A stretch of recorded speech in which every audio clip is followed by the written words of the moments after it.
नमस्कार, good morning. Health for all के इस ब्रांड न्यू एपिसोड में आप सबका स्वागत है। एंटी कोविड वैक्सीनेशन के मामले में भारत ने 200 करोड़ के आंकड़े को पार कर लिया है। सरकारी क्षेत्र में इसे एक बड़ी उपलब्धि मानकर इसका खूब प्रचार प्रसार किया जा रहा है। लेकिन हेल्थ एक्सपर्ट्स का एक ऐसा वर्ग भी है जो इसे उपलब्धि न मानकर आंकड़ा मात्र मान रहे हैं। उनका कहना है कि मास वैक्सीनेशन की जगह फोकस्ड वैक्सीनेशन हो तो बेहतर परिणाम निकल सकते हैं। केवल संख्या बढ़ाना इस समस्या का समाधान नहीं है। तो सवाल ये उठता है कि 200 करोड़ आंकड़ा पार करने के बाद अब क्या? अब आगे सरकार की क्या नीति होनी चाहिए? ग्रामीण क्षेत्रों में वैक्सीन को लेकर अब भी लोग उदासीन हैं। यहां तक कि शहरों में भी बूस्टर डोज को लेकर लोगों में ज्यादा उत्साह नहीं है। आखिर क्यों कोविड वैक्सीन अपनी चमक खो रहा है? क्या कोविड की सीवियरिटी कम होने से लोग कैजुअल हो गए हैं? और क्या हम वैक्सीन ही लेते रहेंगे या दवा के रूप में कोई अस्थायी समाधान निकलेगा? ऐसे बहुत सारे सवाल हैं हम सबके मन में, हमेशा उठते रहते हैं। आपके मन में, हमारे मन में इस तरह के सवाल उठते रहते हैं जो वैक्सीन को लेकर उदासीनता और बढ़ाते हैं। तो हमने सोचा कि हेल्थ फॉर ऑल के माध्यम से क्यों ना इन सवालों के जवाब ढूंढे जाएं। तो हमने देश के जाने माने डॉक्टरों और हेल्थ विशेषज्ञों को आमंत्रित किया अपने हेल्थ फॉर ऑल कार्यक्रम में, ताकि वो आपके मन में वैक्सीनेशन के प्रति उठ रहे सवाल, शक और शंकाएं, उसको दूर करने के लिए सही उत्तर दें। आज उन सवालों के जवाब देंगे देश के जाने माने हेल्थ एक्सपर्ट्स। ये कार्यक्रम अगले 3 घंटे तक YouTube और Facebook पर लाइव रहेगा और इसे दुनिया भर में देखा जा सकता है। तो कार्यक्रम शुरू करने से पहले हम देखते हैं सबसे पहले ये राउंड अप वीडियो।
वक्त है योगा सेशन का।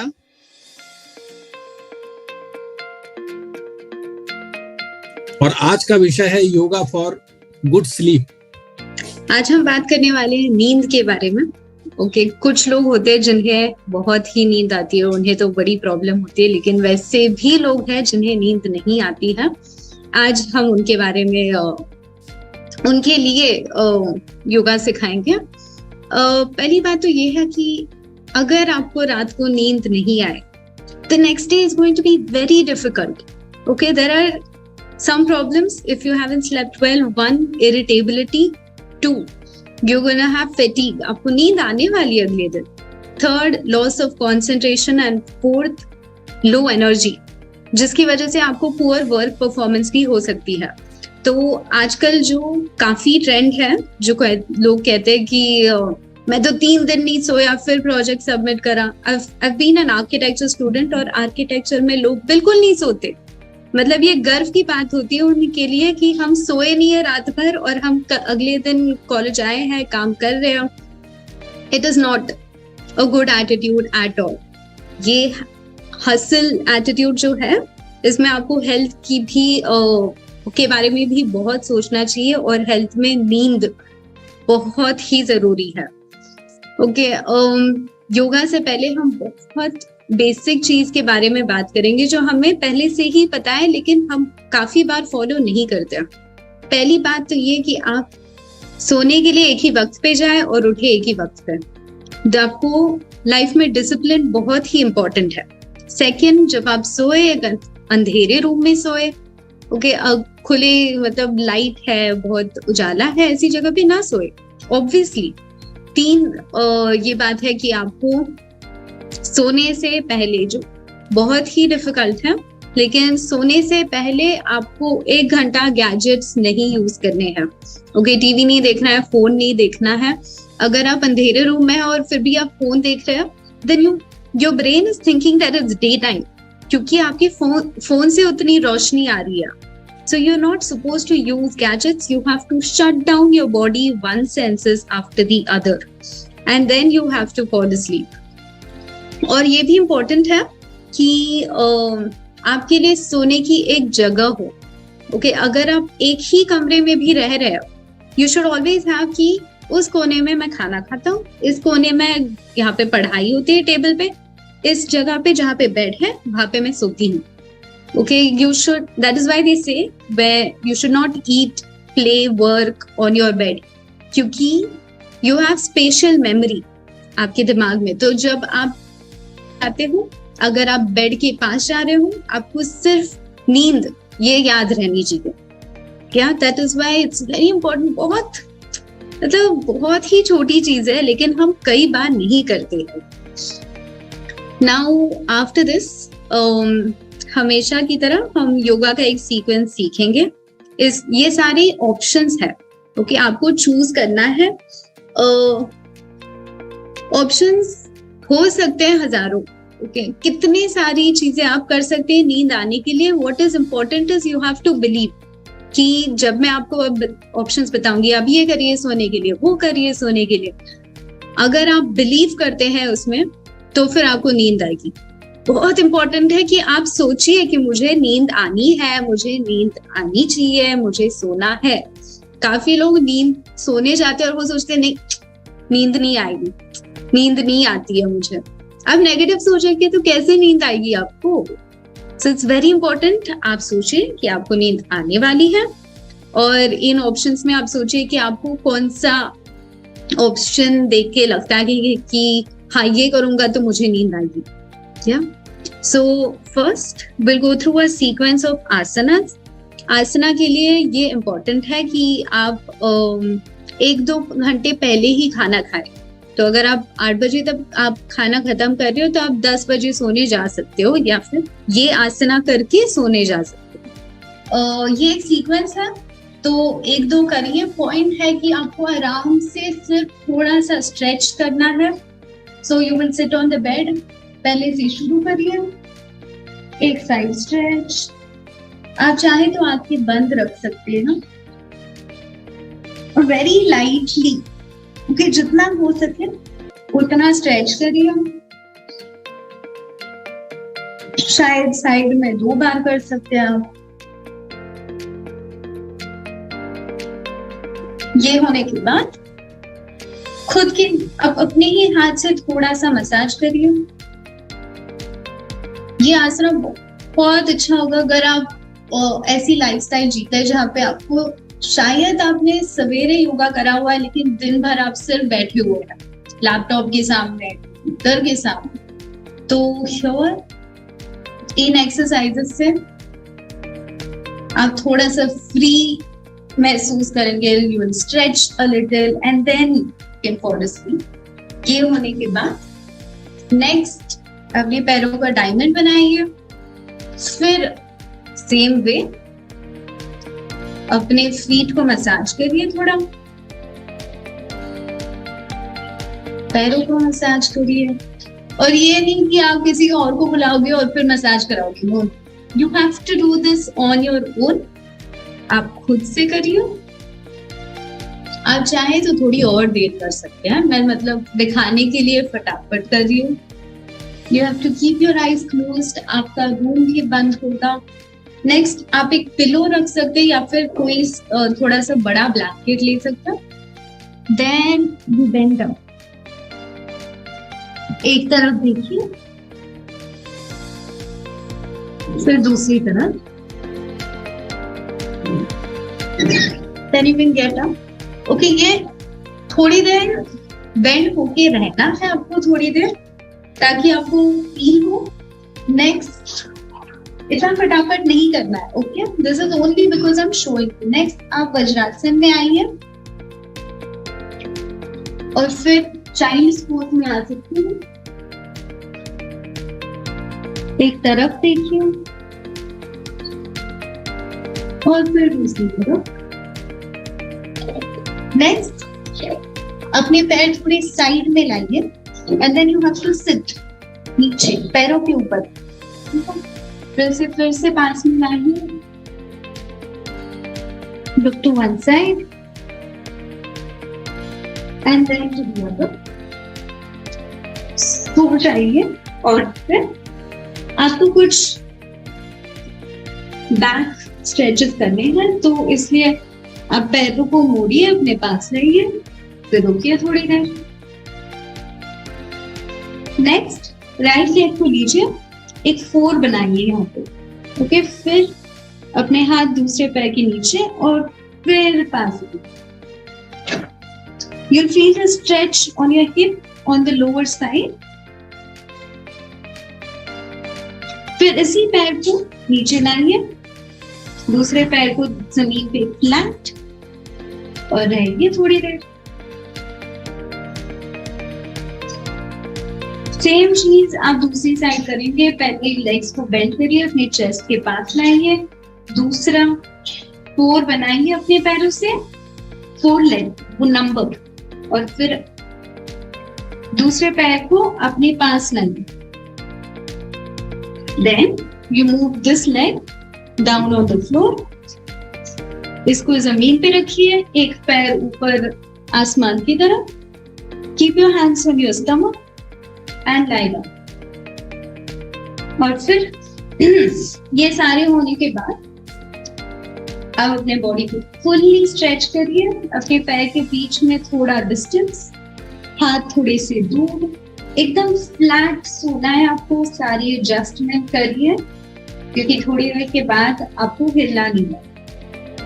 ये एक आसनास का सेट था। ओके, आप देख सकते हैं ना, ये ऐसी एक्सरसाइजेस है जो मतलब आप बेड के ऊपर थोड़ा सा स्ट्रेच कर सकते हैं सोने से पहले, ताकि आपको थोड़ा सा फ्री लगे और फिर आप सोने जा सकते हैं।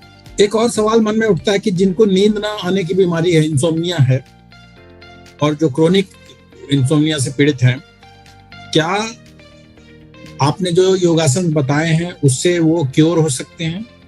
पहला। और दूसरा पार्ट इसका ये है कि क्या इस योगासन से इंसोम्निया का प्रिवेंशन हो सकता है?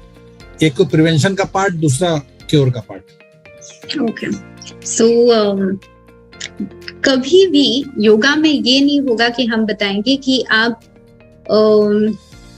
मेडिकेशन को छोड़ के योगा आपको ठीक करेगा, ये नहीं होने वाला है।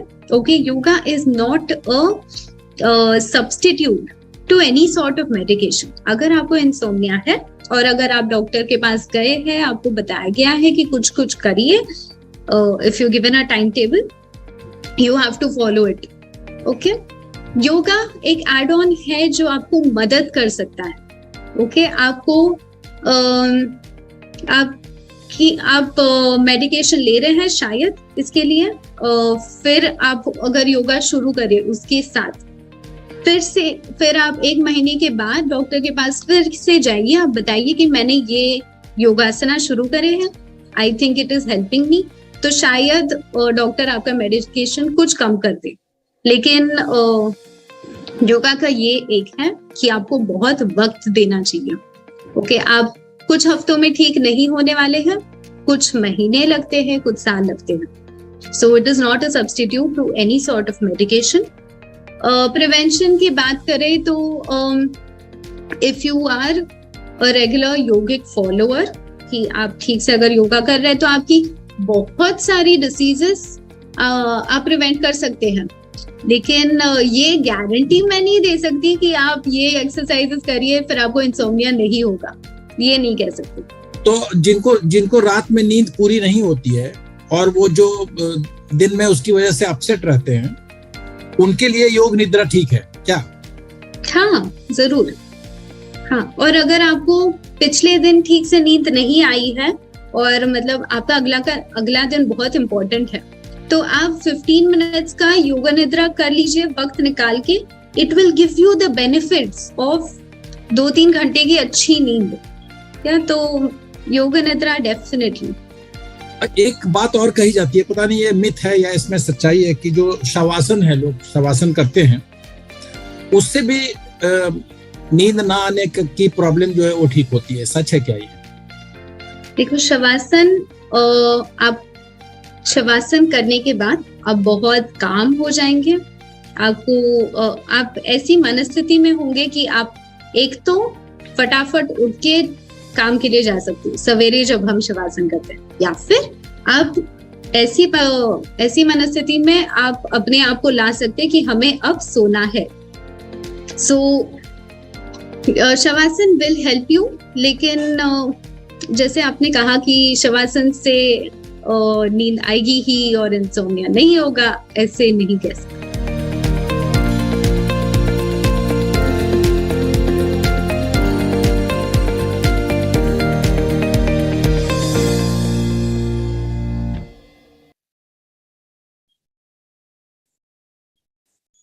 Namaskar and welcome back. I am Shankar Raj, President of Heal Foundation and the host of the 42nd episode of Health4All along with my co-host Kishore Malviya. This show is live on Facebook and YouTube. We kickstart this episode of yoga on sound healing. Sound has played a very important role in India, and of the 6 basic ragas, that has a natural correspondence with certain hours of the day. For example, the Hindola raga is heard only at the dawn. The Deepika raga is played during the evening in summer.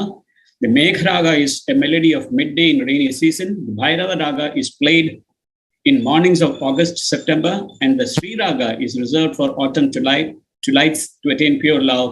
And Malkaun's raga is often heard in the midnight at winters. So this was the importance that ragas played and sound played in India. To speak on sound and healing, we have with us today Ms. Meher Munjal, a certified yoga teacher who has been practicing diverse types of yogas. She also focuses on different styles of meditation and has been spreading the goodness of yoga and healthy living via Yoga Connects. Welcome, Ms. Meher Munjal. Hello, everybody. Namaste. How are you? All fine? Have you been able to motivate your husband to do yoga? So he's in Australia actually. So I'm moving there. You're moving to Australia? Yeah. Good. So you're going to start your classes there now? Yes. So wonderful. Wonderful. You can be online there as well. So yes, you can be, no problem. Anyway, it will be a loss for India and a gain for Australia. Thank you so much. Yeah. Okay, you can start your session. Yeah. Sure. All right. So finally we started. I was just very excited for this session. I was waiting for a while. So sound healing.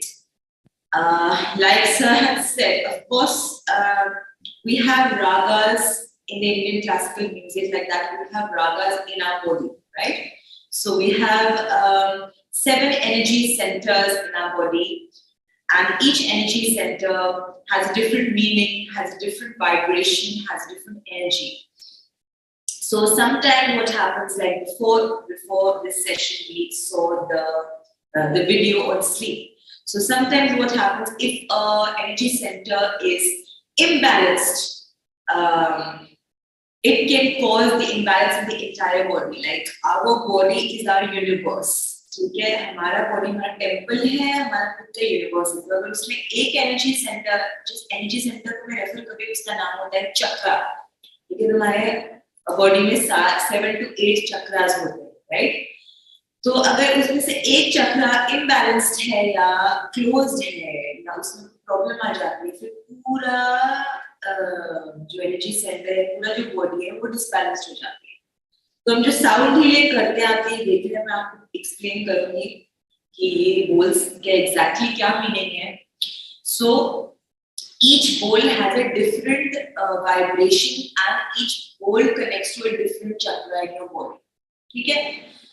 So over here we will be talking about the different chakras and we will be sharing with you exactly like the different chakras, what they are and what they depict. And then I will start the striking, the playing of the bowls, and then that each bowl affects different chakra in the body. ठीक है? So sound healing is basically a Tibetan technique. It started really long ago, but now again people have imbibed the nature of sound. Yeah. Now they are seeing the importance of sound, what it can do. So obviously due to the pandemic, we had some time. A lot of the yoga schools, a lot of the meditation schools, they were trying to tap into people's relaxation side faster. So sometimes when you do yoga and meditation, especially with meditation, थोड़ा time लगता है, right? It takes some time for the mind to calm, first the body to calm, and the breath, and the mind, and so on. But sound ऐसा एक medium है जो instantly आपको छू जाता है, जिसको कहते हैं, right? It reaches you instantly, it relaxes you instantly, and it lets go of all the imbalances that you have in your life and that you have in your day-to-day activity that you face. Because maintaining yourself, maintaining your energy center, maintaining your calm is very, very important these days. It's very easy to get disturbed by other people or what they say or what they think about your colleague. कुछ करा, competition हो गया, boss ने promotion नहीं दी, partner बात नहीं कर रहा है क्योंकि उसका मूड ठीक नहीं है, same with mom, dad, same with friends, same with cousin, sister, family. तो इन चीजों उनका मूड हमारा मूड इफेक्ट हो जाता है और फिर हम अपने एनर्जी सेंटर्स को डिसबैलेंस करते हैं। तो साउंड ये ऐसी चीज है जो आप प्ले करो जिससे वाइब्रेशन आपको डीपली इफेक्ट करे और आपका हमेशा आपको एक काम और बैलेंस्ड चक्र पोजीशन ऑफ बॉडी पे, और उससे आप improve sleep, positive thinking, happy mind, happy life, making better decisions, improve better decisions, ये सब help करता है sound healing. ठीक है? So we'll start with the first. I'll just explain you the bowls. Okay. So here I have 7 bowls. As I think you can see properly. ठीक है? Actually ये मैं जो sound healing है मैं online इसका जो इफेक्ट है, मतलब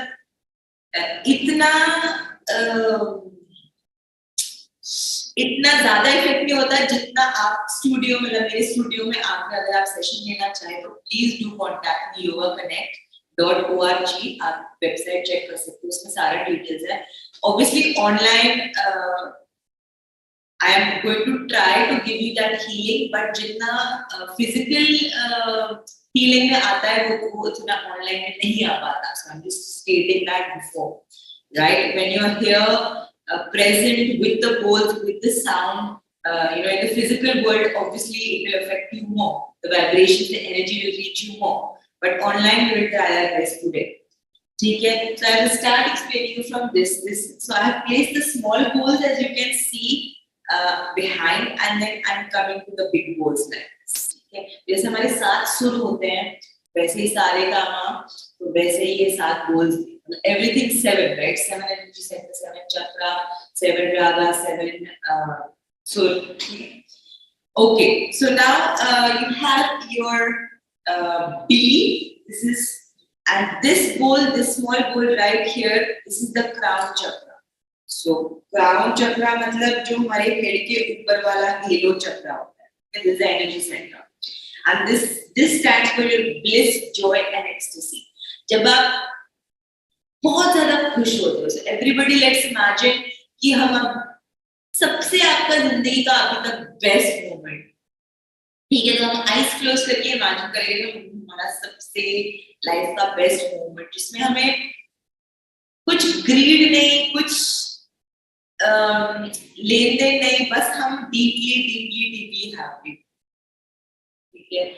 So you can visualize that moment when you were very deeply blissed, joy, just deeply happy. Okay. So yes. So that, and then you have your other one, that is your A, and this is for your third eye, between your eyebrows. And this is your Agna chakra, right? And for this you have your intellect, wisdom, and everything. तो इस बोल से हम अपने, तो ये बोल हमारा ब्लिस और जॉय और अपना हेलो चक्र एक्टिवेट करता है. फिर हमारा ये वाला थर्ड आई जो कि है आपका विजडम, इंटेलेक्ट, ठीक है, वो एक्टिवेट करता है. This is when you're doing your meditation.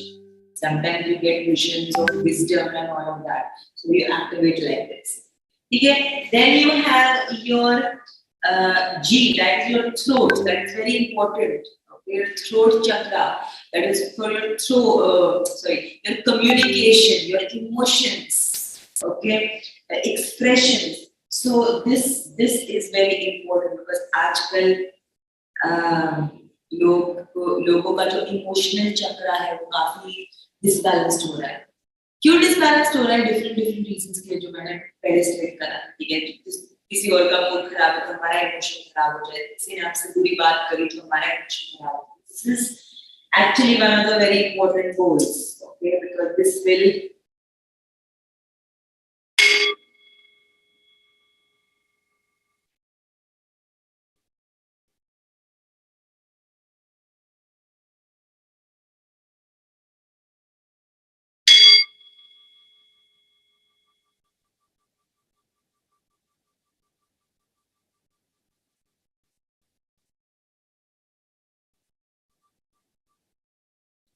तो इसकी आप वाइब्रेशन अगर सुनो तो आपको फील होगा कितनी स्ट्रॉन्ग वाइब्रेशन.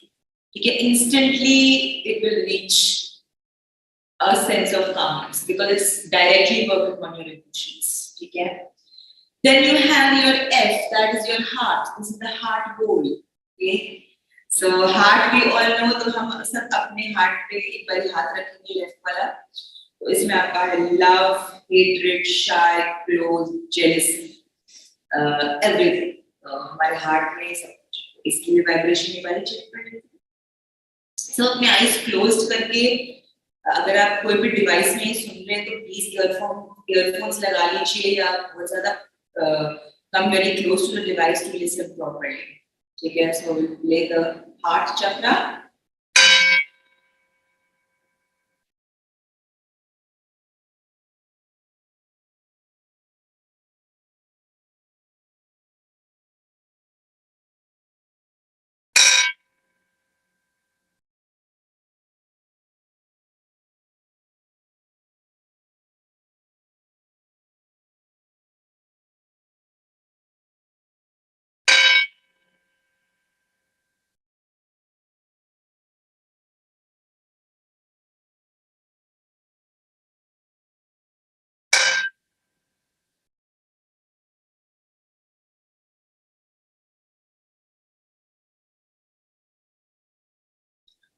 Yes, so इसकी वाइब्रेशन बहुत ज़्यादा सूदिंग थी, बहुत ज़्यादा calming थी. In fact, this hits directly to the heart. If you're focusing on this healing session and the sounds, you will catch. If you're wise enough and observant enough, you will catch the vibrations reaching the different parts of the body. थोड़ा आँखें बंद करके feel करिए sound और vibration आज.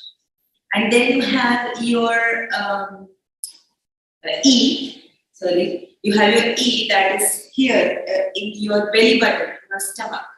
ठीक है, इसमें है willpower, controlling, interest and everything. So your stomach is your willpower. Q, ठीक है, Q willpower. If you can control your eating habits, you can control mostly 80% of things, right? If you are not able to control your cravings of your daily routine, or if you're continuously having something that you shouldn't be having, then your willpower chakra, this E chakra is disbalanced. ठीक है, तो इसकी भी एक बार vibration सुन लेते हैं.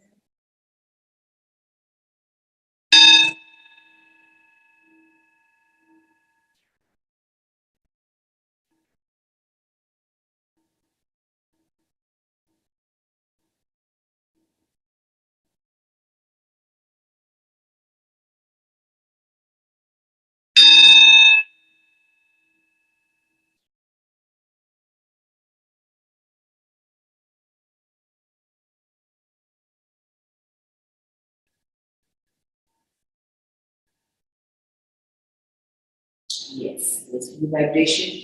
And then you have this D chakra, that is your sacral, that is right right below the belly button. Yes, and that is your sexuality and your insecurity. So all of this is your D chakras, or very, very deep goal. This has a lot of very deep vibration. Whenever you want to, whatever insecurities, your insecurities come from where? If you just think that your sexuality, sometimes you're not sure of your sexuality, whether you are inclined for something or something else, or with your own sexuality, are you comfortable, are you insecure? So where does that insecurity come from? Mostly it comes from our own body. Yeah. तो बहुत ज्यादा time जब हम अपनी body को पसंद नहीं करते हैं, हम अपनी बॉडी को कॉन्स्टेंटली डाउनग्रेड करते हैं, ठीक है, तो हमारी इनसिक्योरिटी ऐसे पैदा होती जाती है, keeps multiplying, right? So for that's a very, very sensitive topic. That's a topic that's been going on a lot. I see in my students that they don't love their body, they are very ashamed of their body. So that is why you must let us hear the vibration for insecurity. Let's get rid of all the insecurity and love ourselves. Yes.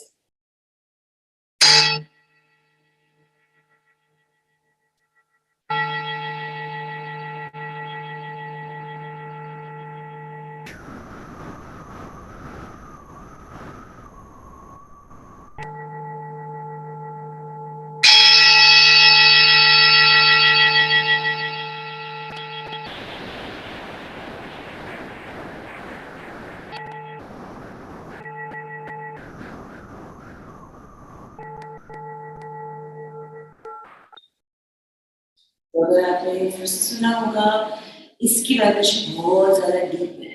Insecurity and sexuality is something that's very, very deep within us, right? So deep vibration. And the last one here, right in front of me, I will not pick this up because इसके अंदर थोड़ा I put water. Why I put water, I will tell you. It will take some time.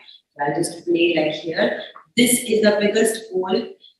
This is got the highest frequency. This is your hole C, and this is at the base of your spine. So everybody with your finger touch the base of your spine. ठीक है, जो आपके hips और बिल्कुल ऊपर वाला bone है, जहाँ आपकी spine start होती है. This is your main chakra. This is your Muladhara. So this has your health, fear, anxiety, steady. Everything is here. So this chakra really needs to have a lot of healing constantly.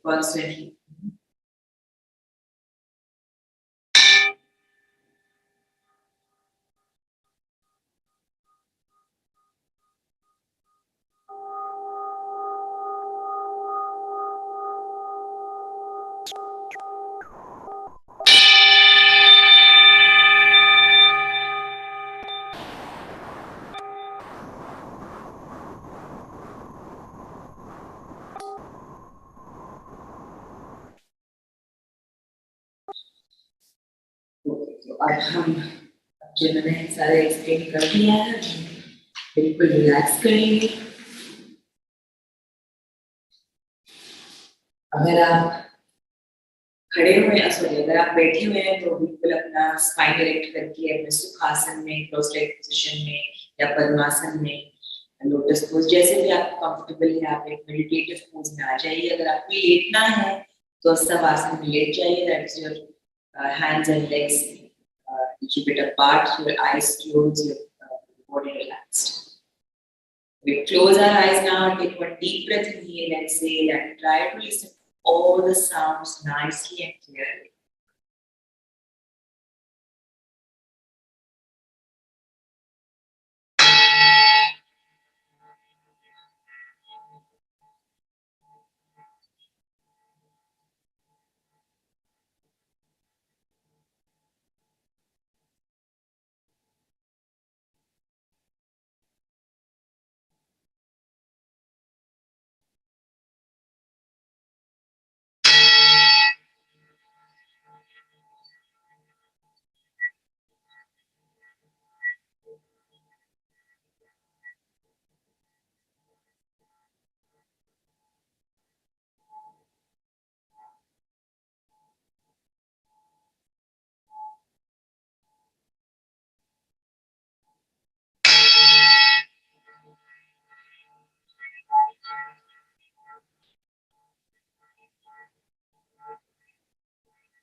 You have a minute, Meher. And now it is all with all the vibrations in our body and mind and soul. Take the palms together, close the eyes as it was closed already, and chant 3 times Om, keeping all the goodness, positivity that we gained from today's session within us. Sari vibrations अपने अंदर रखिए. Let's chant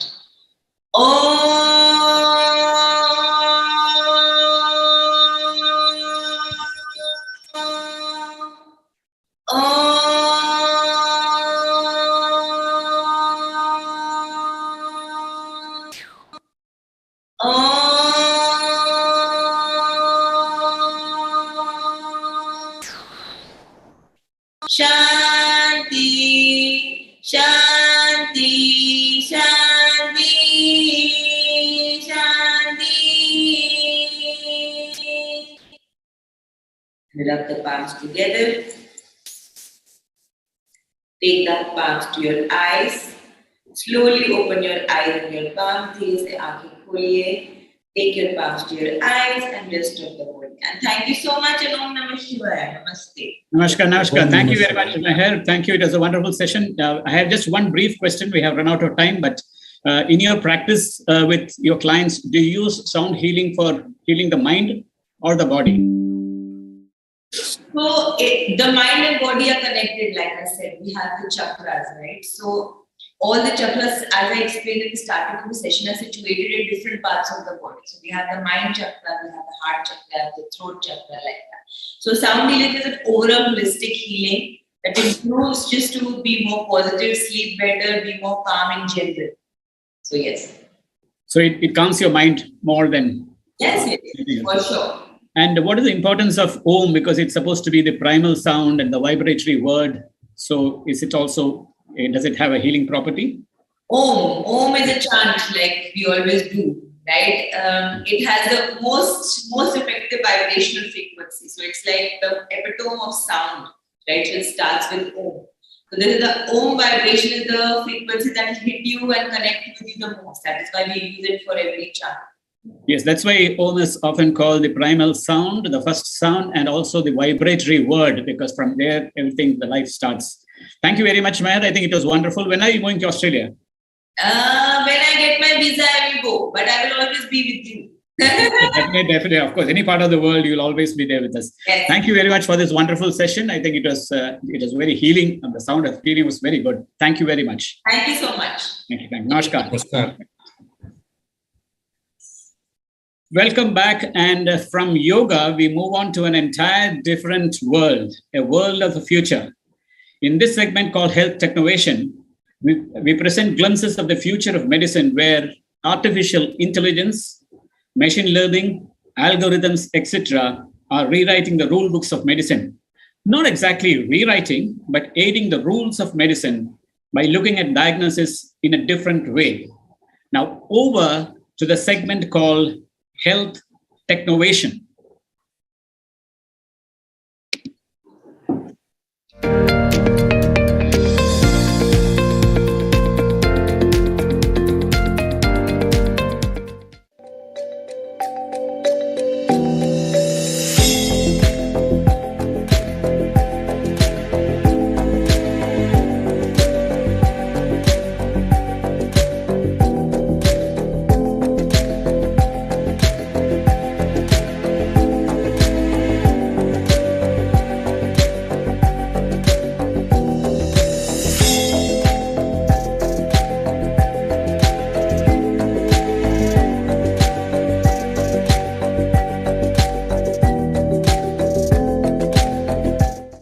Can you briefly explain what actually is artificial intelligence and how is artificial intelligence used for detecting early stage breast cancer in a non-invasive radiation-free manner?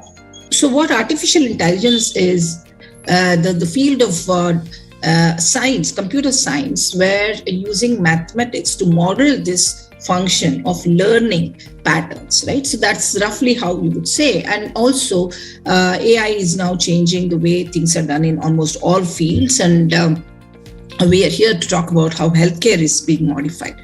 And particularly talking about, AI in medical imaging. You would have, many of us would have seen these images, and there are also brain, and I think our next speaker is going to talk about the brain and MRI related aspects of it. What I want to sort of, focus on is radiology in general, where you use these machines to actually look into the body, because you cannot actually, if you want to know whether somebody has cancer, you cannot actually poke every bit of the skin. Obviously you need to know where is a likely lesion, where is a likely tumor, and then you can do a tissue test at that particular location, right? And so in order to look into the body, we have different types of imaging methodologies, right? And so it could be, MRI, it could be X-ray, it could be ultrasound, it could be an infrared ultrasound, and so on, right? Many methods. But so all of these machines you're seeing are, these imaging devices, and use of AI will help in identifying the likely location, right? I mentioned briefly. So this is usually and traditionally done by expert radiologists who are trained to look for abnormalities in images. But what happens when you're looking for early detection? Because early detection is very, very important to save lives. When you do early detection, you're actually screening and imaging almost everyone in a preventive manner. When you're trying to do that, there's huge lot of data or images and tasks, right? Interpretation tasks. The radiologists, becomes a shortage of expert radiologists, because there are only about 18,000 radiologists in the whole of India, for example, right? So this enhanced productivity of the radiologist is very much needed in order to have faster diagnosis, better diagnosis, reduce errors in diagnosis, and overall increasing the patient outcome of detecting, abnormalities early. And as I mentioned, AI really loves pattern recognition. It does very well, and that's why it's a good synergy between the benefit that AI can provide to healthcare and what radiology needs. And then one of the primary areas where AI is used in healthcare is in radiology. And I'm going to talk about briefly, for 5 minutes or 10 minutes, about how AI is used in breast cancer diagnosis. And a quick statistics: it is one of the largest cancer killers in women. 680,000 women died in 2020 because of this disease, and almost 90% of them could have been saved. Yes, it is possible to save lives if we can detect cancer early. Particularly breast cancer is the most manageable of all the cancers, and early detection is very, very important. And if you look at why early detection is not happening, there are several gaps today. Mammography, which is the standard for breast cancer, has some issues, such as there's a concept called dense breast, especially for women under 45 years of age. The X-ray of the breast, which is basically the mammogram is an X-ray. It looks something like this. The whole breast appears white, and how do you find a lesion which is hard stuff, which is a white spot in this? It becomes very, very difficult, and so many women get unnoticed for their breast cancer early. And so they really detect when they're able to feel it as a lump, and that's already stage 3. And how do we enable early stage breast cancer detection? And that is a question that is not yet answered so far, right? And then it's not just women under 45 years of age, even women above 45 have dense breasts, almost 50% of them. And even in those cases, mammography is not effective. And then, of course, there's affordability and accessibility issue for many imaging modalities, and shortage of radiologists, which also increases the cost of screening. And then also because use of X-rays is not really the best method of, detecting cancer, because every screening is actually increasing the cancer risk for the lady, which is crazy, right? So with all this, what's happening is only 10 or 7% of women are actually going through preventive screening in the whole world, and it's less than 2% in India.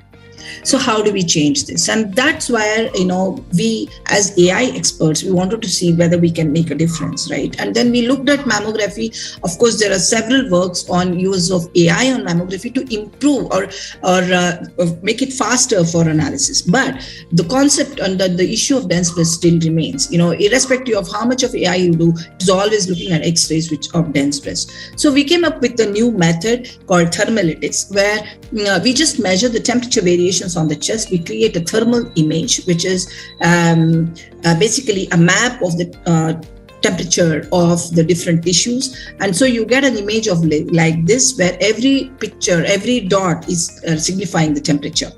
Now, using just this to visual analysis is not it's very subjective, not accurate. So we actually developed an AI on these thermal images to have a very new method of detecting breast cancer, which can detect much before a lump is felt. All one needs to do is, this is a small device, very portable device. She just sits in front of the device for 10 minutes and she comes out, her report will be ready. And nobody would have touched her. There is no contact, nobody would have even seen her without clothes. And it's like a changing room experience. She just gets in, she closes the door, she sits in front of the device and she comes out, the report will be ready. And the report is generated by the artificial intelligence algorithms that we have developed over these thermal images. And it does work for women of all ages, and it's more affordable and all that. Dr. Geeta, will thermal imaging replace mammography, and can this be used for population-based screening? It has already replaced mammography in many hospitals and diagnostic centers where mammography is not affordable, because a mammo machine costs 80 lakh rupees, and how many small diagnostic centers can afford it? Having said that, in developed world where mammography is fully standardized, it's available available for the last 30 years. Everyone is doing it as free. The government is providing it as a free service. It will take time to replace, but I would say it can still be adjunct or an additional supplemental method for mammography in countries like US and countries in Europe, where we have approval as well, where it will be used for screening younger women and women under 45. However, in countries like India, Philippines, Indonesia, Africa, many other places, right, it is being currently used instead of mammography, because it does have better accuracy than mammography. Now, speaking of mammography, it is still there, but there is an issue here that it is less sensitive in women with extremely dense breast tissues than fatty breast tissues. And women with extremely dense breasts are 3 to 6 times more likely to develop breast cancer than women with almost entirely fatty breasts, and 2 times more likely than the average woman. Can artificial intelligence help out in such cases through supplemental MRI? Yeah, so it depends on the country. Yes, absolutely, dense breast is an issue, and that is where I was mentioning about thermalytic solution, which is definitely a solution for dense breast women. We have done several studies on dense breast to show how the accuracy of this is much better than mammography. Using supplemental breast MRI is definitely one option, but I think people who have seen the MRI machine, right? It's a huge machine. People have to go. It cannot be used for screening at all, right? Typically what is recommended is for high risk women who have maybe a family cancer history, who already have a BRCA positive gene mutation. Then we have a case for doing breast MRI on the lady, because many times it has to be contrast enhanced and it is not great for the body, right? So what is generally recommended, and this is where at least in India it is getting standardized, sanitize more than 50,000 women have gone through and 100 plus locations, is to do thermolytics for screening, and then for positive patients, then you take them through a diagnostic workup, which can include breast MRI in addition to an ultrasound, for example, right? So that would be the best method. Yes, I think somewhere you asked me whether it can be used for population screening. Yes, thermolytics can definitely be used for population screening, as well as preventive care in diagnostics and diagnostic centers in hospital. For example, almost 150 centers today in 25 cities have this test inside the hospital. Of course, we have done several camps as well, because it's a portable non-radiation based test which can be set up anywhere. In fact, we've also started home screening with this, because many women cannot even come out of the home because of COVID, and at least it was becoming better, but again you're seeing the next wave coming up. So this home screening is also something that people have availed, which is possible because it is radiation free. Otherwise it is not. You can't do it anytime, anywhere. Yeah. Can you explain to our viewers what exactly is functional MRI? Functional MRI, generally we talk about whenever MRI or any imaging. So we take a structural information which is residing inside the body. For example, if you are taking a structural MRI, it will show you which brain area lies where, just like. Functional MRI is a method when we take the live scanning of the brain and we can check, like if the person is doing the memory task, so which of the brain area is consuming the oxygen at that time. So functional MRI is a dynamic MRI which gives you the dynamic activations inside the brain related to a particular cognitive or psychological process. The human brain is one of the most complex and fascinating organ. And your focus is to study neural regions. Yes.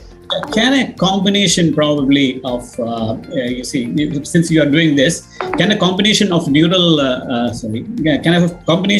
artificial intelligence and brain scanning technology help doctors in reducing or removing specific fears from the brain, increasing self-confidence, and even alter personal preferences?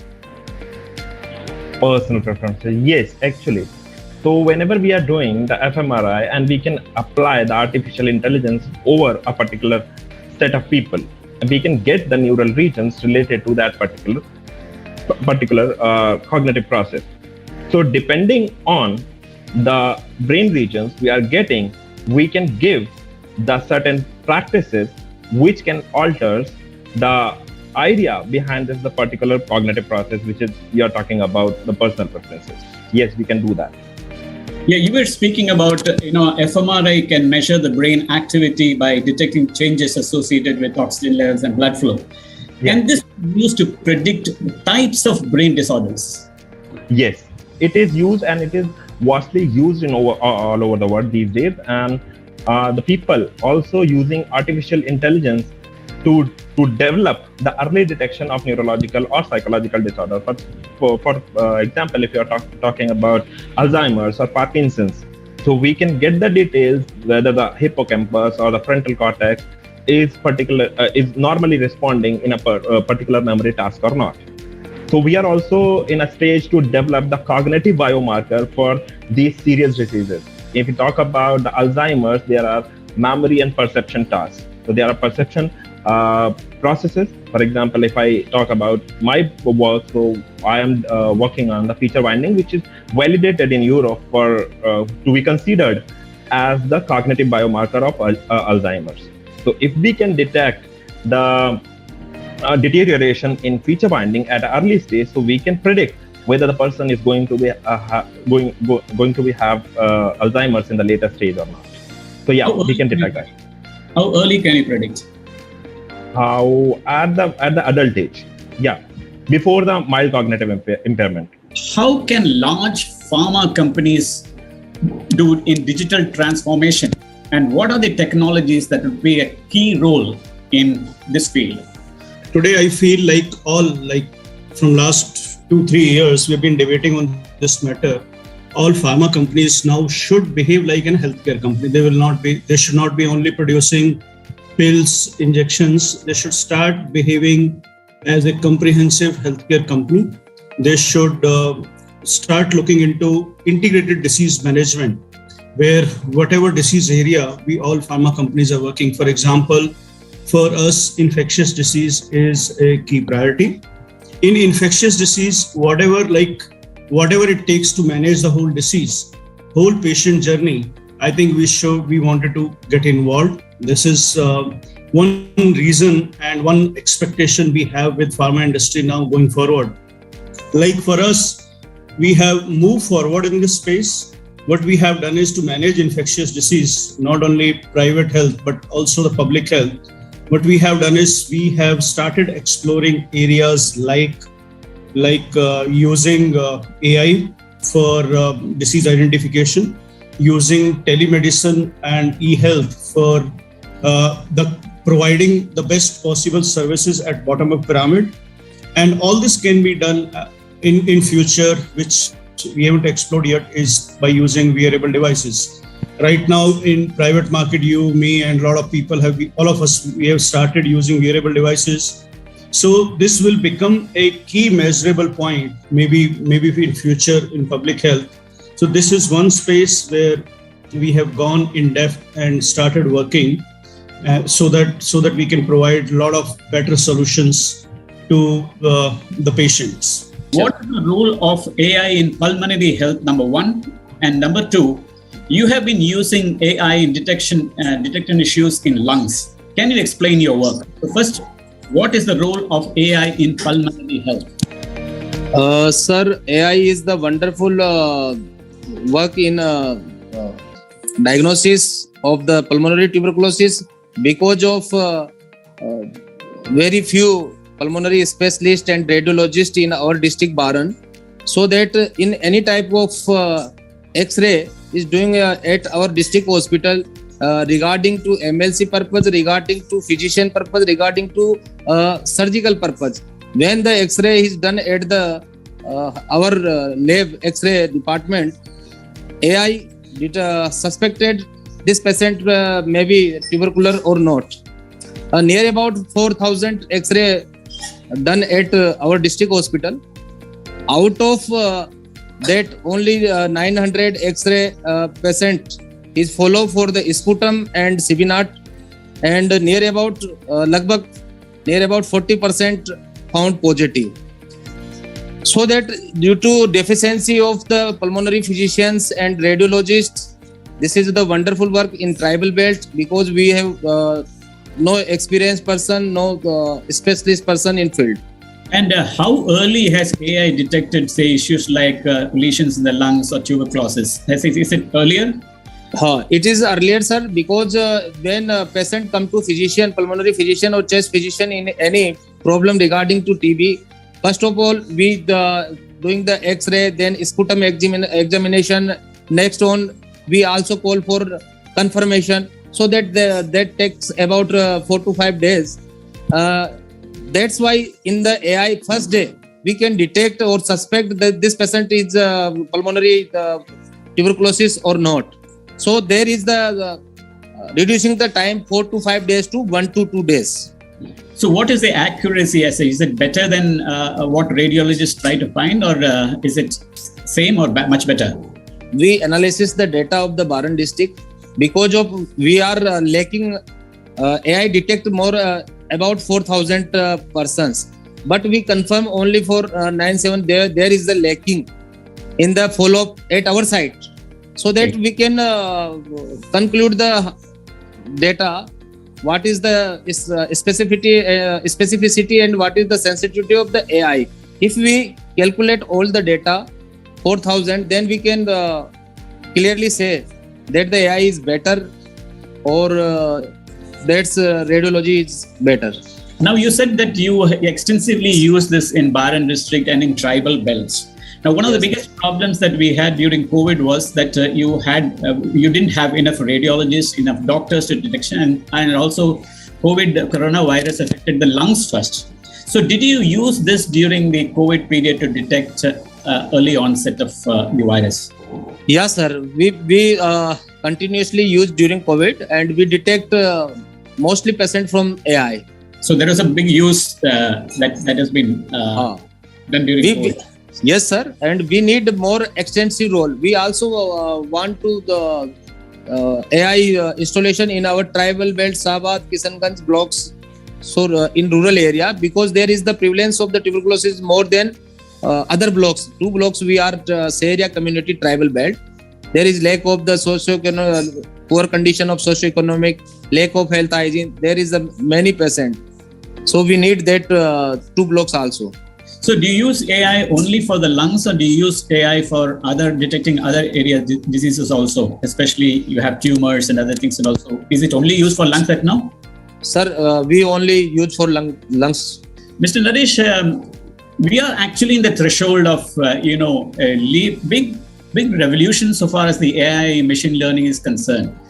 So in pharmaceutical industries, how do you see the future in probably the next 10 years where AI and machine learning are supposed to make a big mark? I see that, as I was discussing, I think now a lot of pharmaceutical companies are trying to be a full disease integrated companies. So in that space, maybe 10 years down the line, I assume and I feel we all should be moving from now sick care to a healthcare, a true healthcare.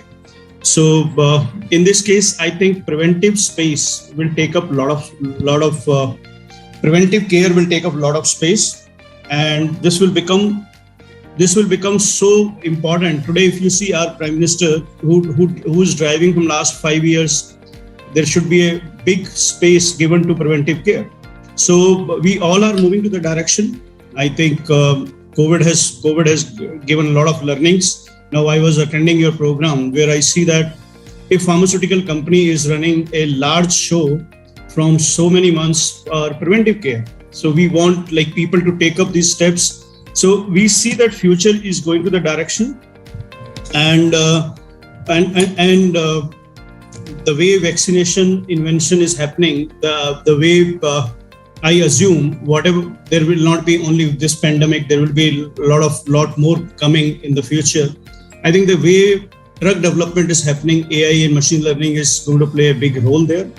And in drug development will not take now the same time, which used to 40-50 years to funnel down a particular molecule. So this will happen faster because we will utilize our past learning through machine learning and AI and come out faster to the target of invention. So if you see back-end point of view, there will be a faster invention. A lot of companies will promote a lot of medical devices, a lot of medtech, a lot of vaccines, which will come into play. And if you see patient point of view, we will be moving away from sick care to a good health care, where we all will behave a good expert, good people taking care of our health. So you said that AI can play a major role in developing drugs faster, or finding active molecules faster than the traditional method. So can you just briefly tell us how faster can this be done? What is the normal course for as of now, and how much can AI reduce? So I have a very, very good example where tuberculosis, a highly deliberating disease, which took 40 years for a new molecule to bring it for the treatment. The vacuum was huge. It took almost 40 years. So I'm assuming there are 40 to 50 years. Similarly, when you see cancer, you see newer molecules coming up with an increment of 5 to 10% better efficacy or better quality of life, or maybe 10% delayed in disease progression for cancer. So 40 to 50 years almost it is taking right now. What I'm assuming scientists across the world, maybe in all the best universities, what they're trying to do is right now they are trying to bring all this experience together and trying to use AI and ML in such a way so that if there are 100 targets they have identified, and if we used to take 10 years to come down to 10 targets, now I think we will take few months to come to those targets, and we can funnel down faster, and the innovation can happen faster. And then I think the preclinical clinical phase, which remains normal, I think that will take the place. and drugs will be in the market little earlier. So you spoke of 10 years down the lines for pharmaceutical industry. So far as AI is concerned, do you see AI being increasingly used in predictive medicine or curative medicine? Right now, what I see is AI role is particularly in diagnosis. I see a major role they're playing for, as Dr. Sampad also rightly said, for lung diseases. X-rays are playing a major role. Now I think there is a good development happening for CT scan, for MRIs. AI is coming up in a big way. And I recently heard companies are pitching in for stroke. So in our country, I think stroke identification takes time because of the availability of resources right now. So if this can be done on the spot by using AI, I think this will help us to save some more lives and will surely augment the efforts of government to save lives. But what exactly is the difference between artificial intelligence and augmented intelligence? So augmented intelligence, I mean, it's all terminology at the end of the day. So basically augmented reality is something that people talk about, where you have something, there's a picture in front, and then you picture or anything that you're seeing, you're walking, and then you're in front of a museum, you're in front of Parliament, you're in front of Vidhat Soda, then you want to know the information about it. And then generally there are these applications where you can just flash the image, and then immediately the data about it is fetched. So there are multiple AI things that are happening. You have to do a recognition of what is out there, and then figure out what is the most relevant information that the person is looking at. So there's personalization as well. Now the same thing when you look at from a human body perspective, right?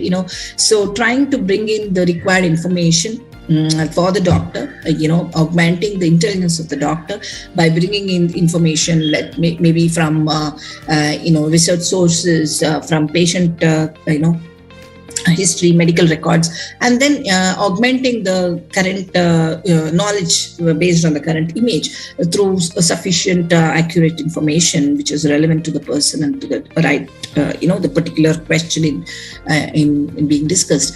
I think is something sometimes called as augmented intelligence. But at the end of the day, artificial intelligence has different methods of making this decision. It could be on images, it could be on data, it could be on text and video, and so on and so forth. And also it could be based on rules, like logic-based rules, or it can be based on expert semantic rules, or most of the applications today are based on what is called as machine intelligence, like machine learning. And so that is purely based on probability and statistics. And once you have this information, how you show it, when you show it, is where the augmentation or replacement for decision making, all that comes in terms of how the AI algorithm itself is being used in the context of the application. Can fMRI be used to detect blood flow to aneurysms and brain tumors and help surgeons to clamp the blood vessels at the right place?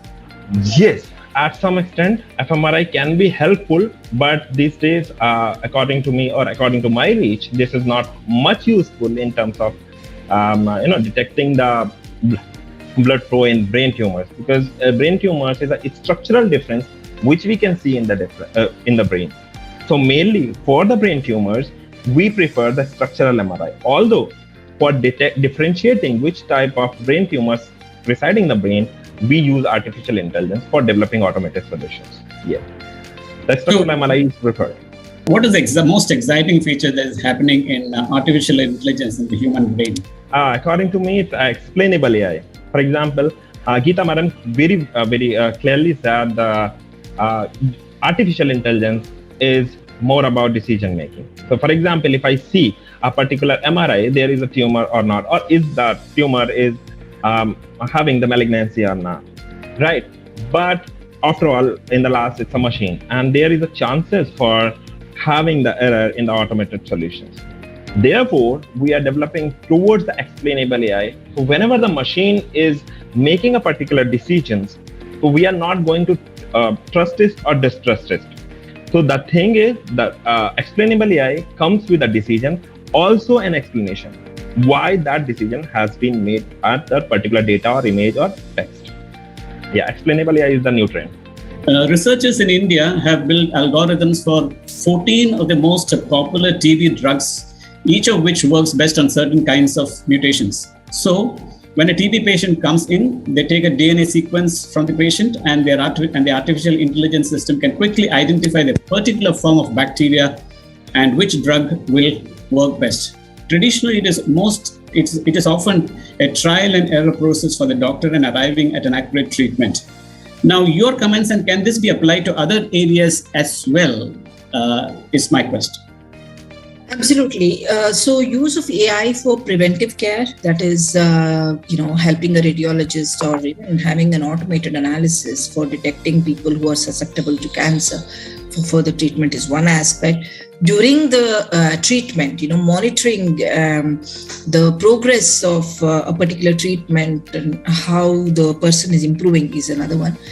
Definitely, treatment planning is another big area, right? Where different type of algorithms can be used to suggest what kind of treatment is best given. So, for different diseases, different type of radiomics, we say, right? There's a whole lot of work on what kind of information is best suited for what kind of disease, or can we get information from all modalities, like from radiology images, it is radiomics, from gene marking, it will be genomics, and so on and so forth, right? So you can actually look at multiple omics, we say, right? And then model the algorithm in a way that which treatment is better. Again, it boils down to simple training, appropriate training and training of the AI models. To explain why this is. So typically what happens, the way you build a treatment suggestion, treatment planning algorithms is that you actually look at all the previous patient data and then see for which patients, which kind of drug actually is suited. The TB example, we talked about 15 different drugs. Yeah, but still you have the record of which of the patients benefited from which drug, and in which cases the doctor had to change the drug in order to make it effective, right? So when you look at all of these different types of drugs and try to model the cohort of patients who actually reacted or responded well for a particular drug, you kind of model the characteristics of these patients who responded well, and then that becomes a classification technique for one particular drug. Now, when you have 15 such classification techniques, one thing I want to mention is, I know all of us would have done a high school probability math kind of thing, right? So the probability value is always between 0 and 1, right? So what a machine learning algorithm at the end of the day gives you a probability score, saying that what is the probability that this particular patient belongs to class 1 versus class 2.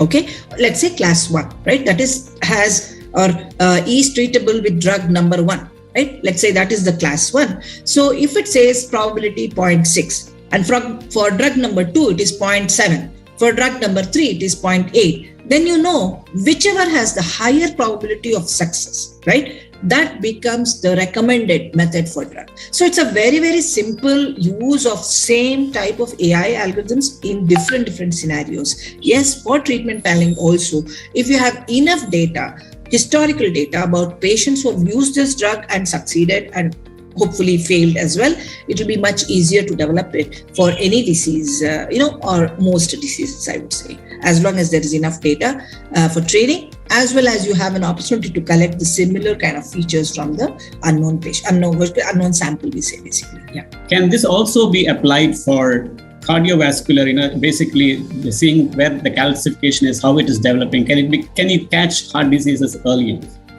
So it is definitely usable for several abnormalities in the body, many types of cancers also.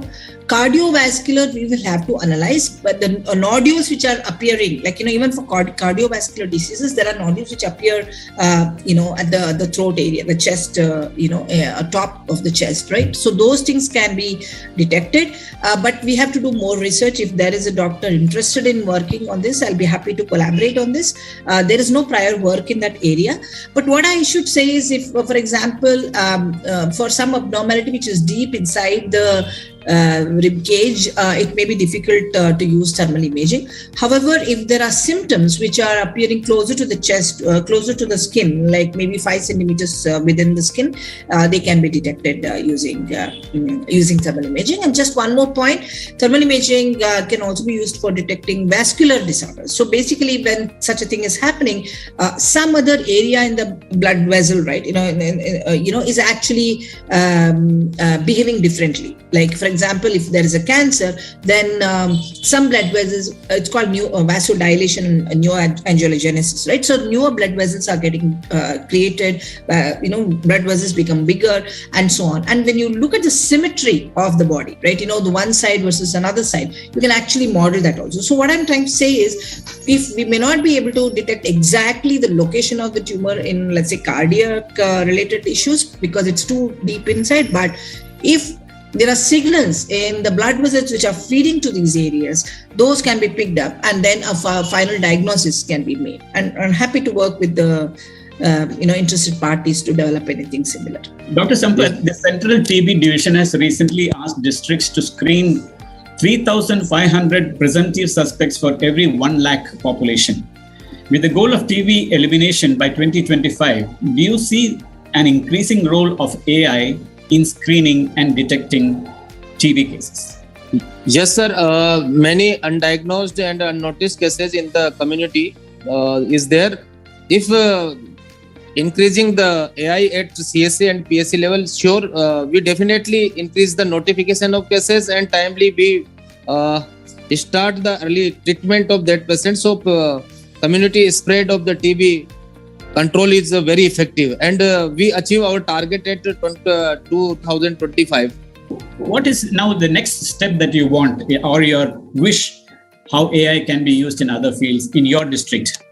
Sir, we need in the field of the cardiac sector because our district population is around 14 lakhs and we have no facility at PSC level of ECG and any other cardiac investigations. So if it is possible to AI in the field of the cardiac MI,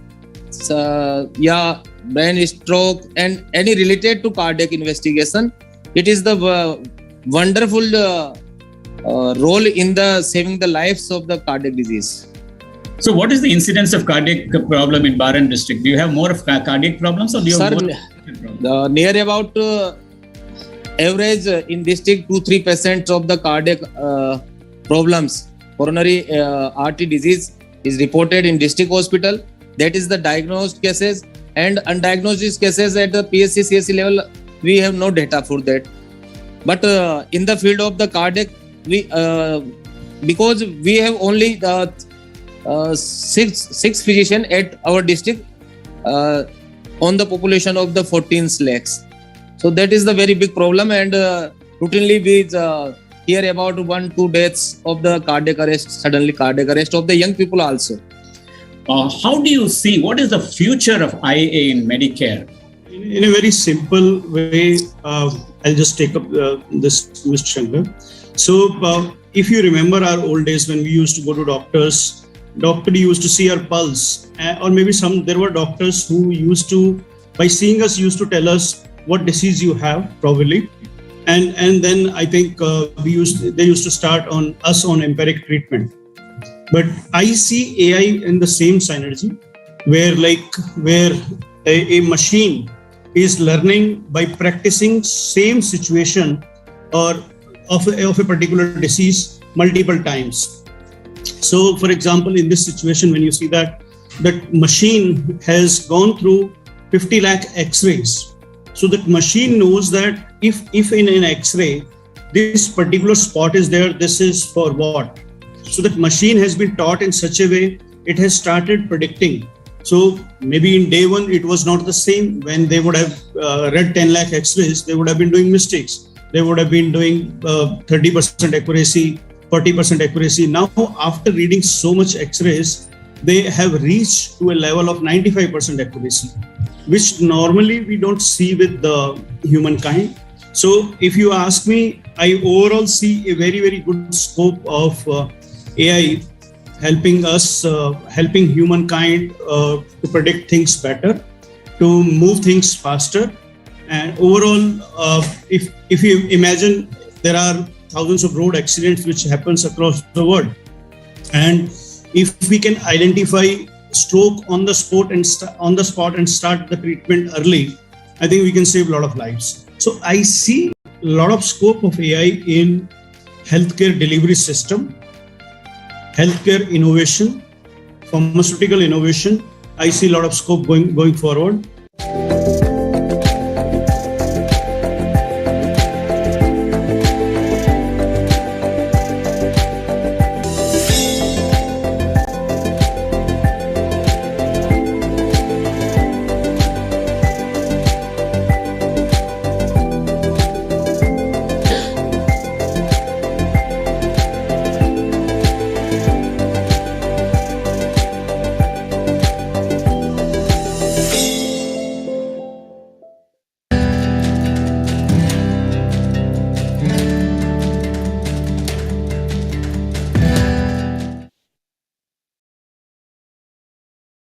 Welcome back. We are in the 42nd episode of Health for All, and this show is live on Facebook and YouTube. We now move on to the next popular capsule called Health Nama, put together by my co-host Kishore Malviya. And the topic this time is women wellness. Over to Health Nama.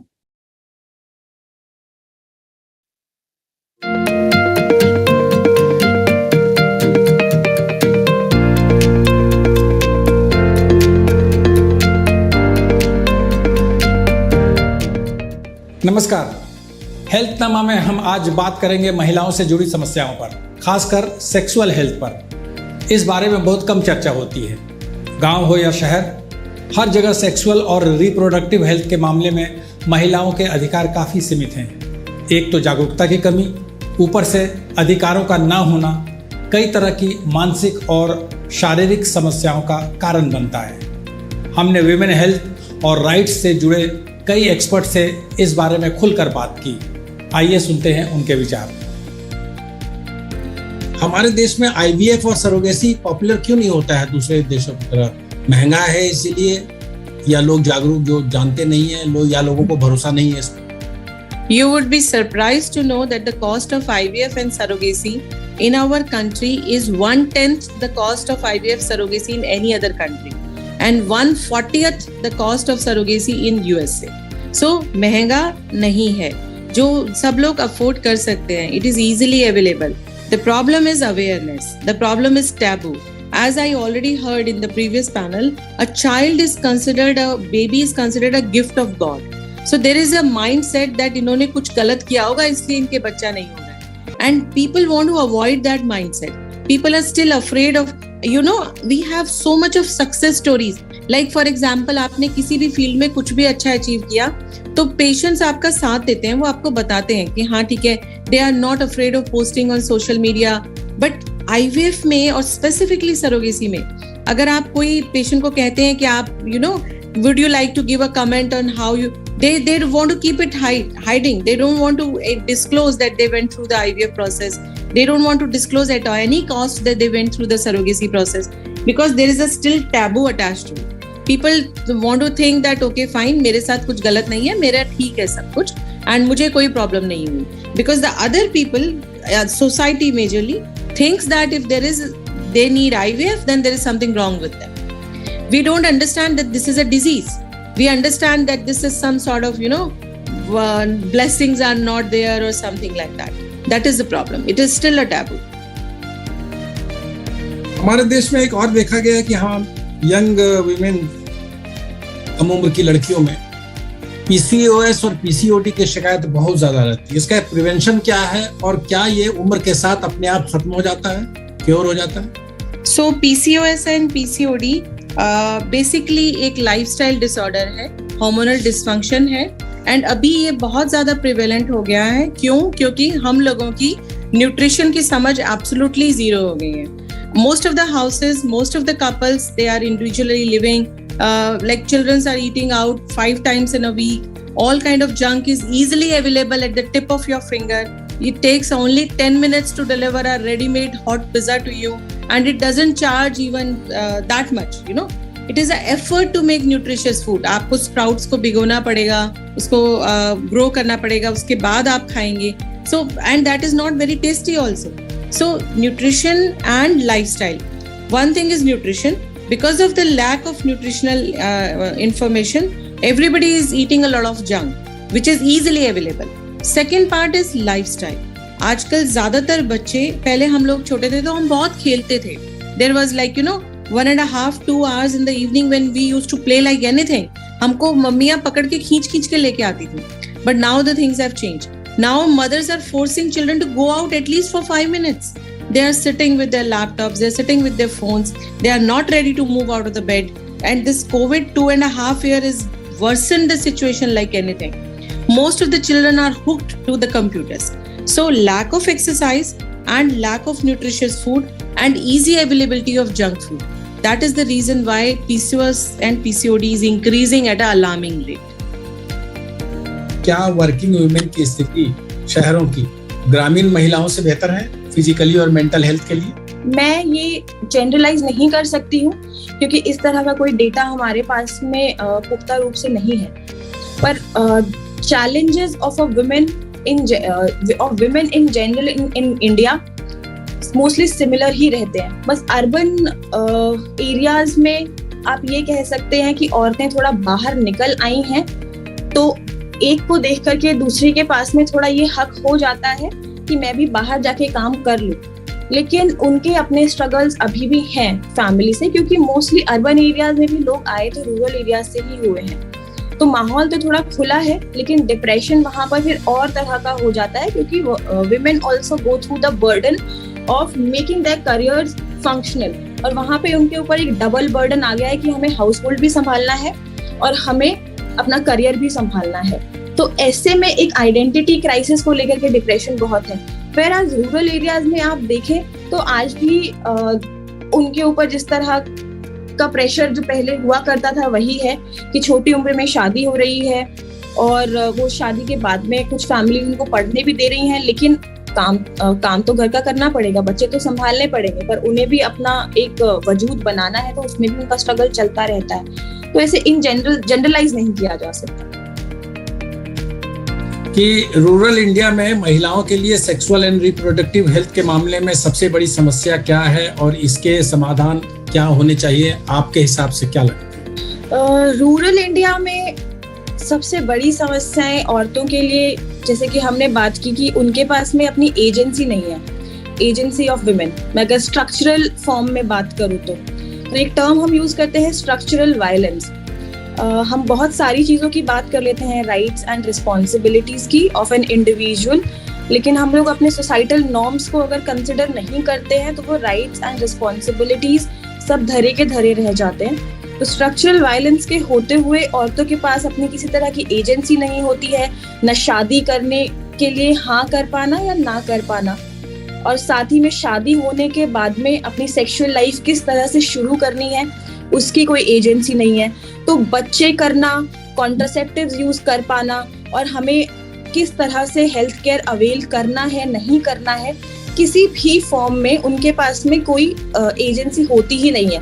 और ये चीज बढ़ते बढ़ते बहुत बड़ी हो जाती है, जिससे कि हमारा जो डिजीज बर्डन इन विमेन कहा जाता है वो बहुत बढ़ जाता है. और आजकल अगर मैं बात करूं तो हम लोग बात करने लगे हैं मेंटल हेल्थ की भी. तो मैटरनल हेल्थ में हम लोग बहुत ज्यादा पोस्टपार्टम डिप्रेशन भी देखते हैं. There is this thing which people have now also started talking about कि शादी के बाद में भी जो औरतों को एडजस्टमेंट करने में टाइम लगता है वो post marital depression, that is also one of the things that is being encountered. ये बहुत ही प्रिविलेज्ड सोसाइटीज में ही बात होती है, but in my experience, in my research work, in my work with women in rural and tribal areas, मैं I can fairly say कि वो जो भी चीज़ें डील कर रही होती हैं, जैसे एडजस्टमेंट इश्यूज कह के टाल दिया जाता है, ये नए घर में एडजस्ट नहीं होना चाह रही है, तो ये सब चीज़ें मेंटल हेल्थ, उनके मैटरनल हेल्थ, इन सब को इम्पैक्ट करता है. SRHR की जब बात होती है तो हम लोग जो कोट करते हैं या जो हम आंकड़े बताते हैं उनमें ज्यादातर अर्बन होता है। रूरल इंडिया की स्थिति बहुत ही खराब है और महिलाएं इस राइट को कैसे हैंडल करें, क्योंकि जो हमारा समाज है एक तरह से उनका एंटी वुमेन एटीट्यूड है। महिलाओं पे हावी होने, महिलाओं को डिक्टेट करने का एक जो हमारे यहाँ फैशन है, खास करके रूरल इंडिया में, ऐसे माहौल में महिलाएं क्या करें, कैसे इस राइट्स का उपयोग करें? आई थिंक ये सिर्फ रूरल की प्रॉब्लम नहीं है, ये अर्बन की भी प्रॉब्लम है। और जब हम SRHR स्पेशली बिहेवियरल पर्सपेक्टिव से जब हम बात करते हैं, बहुत जरूरी है समझना कि आप SRHR को बिहेवियरल लेंस से किस तरीके से देख सकते हैं। और मैं एक फ्रेमवर्क का जिक्र करना चाहूंगी जिसको हम कैपेबिलिटी, अपॉर्चुनिटी एंड मोटिवेशन बोलते हैं। किसी भी प्रकार में अगर आपको एक्चुअली में change behaviour, because sexual and reproductive health is a lot to do with behaviour change per se, and if you really have to bring that change, you have to understand it from a very holistic perspective of from the lens of capability, which means psychological capability. अक्सर हम सिर्फ knowledge पे रुक जाते हैं और हम बात करते हैं कि इसके बारे में लोगों को जानकारी नहीं है, बट जानकारी is just एक पड़ाव उस पूरे स्पेक्ट्रम का या उस पूरे जर्नी का, जहाँ पे एक्चुअली में जानकारी से लेके वो एक्शन तक एक इंसान मूव करता है या एक कम्युनिटी मूव करती है।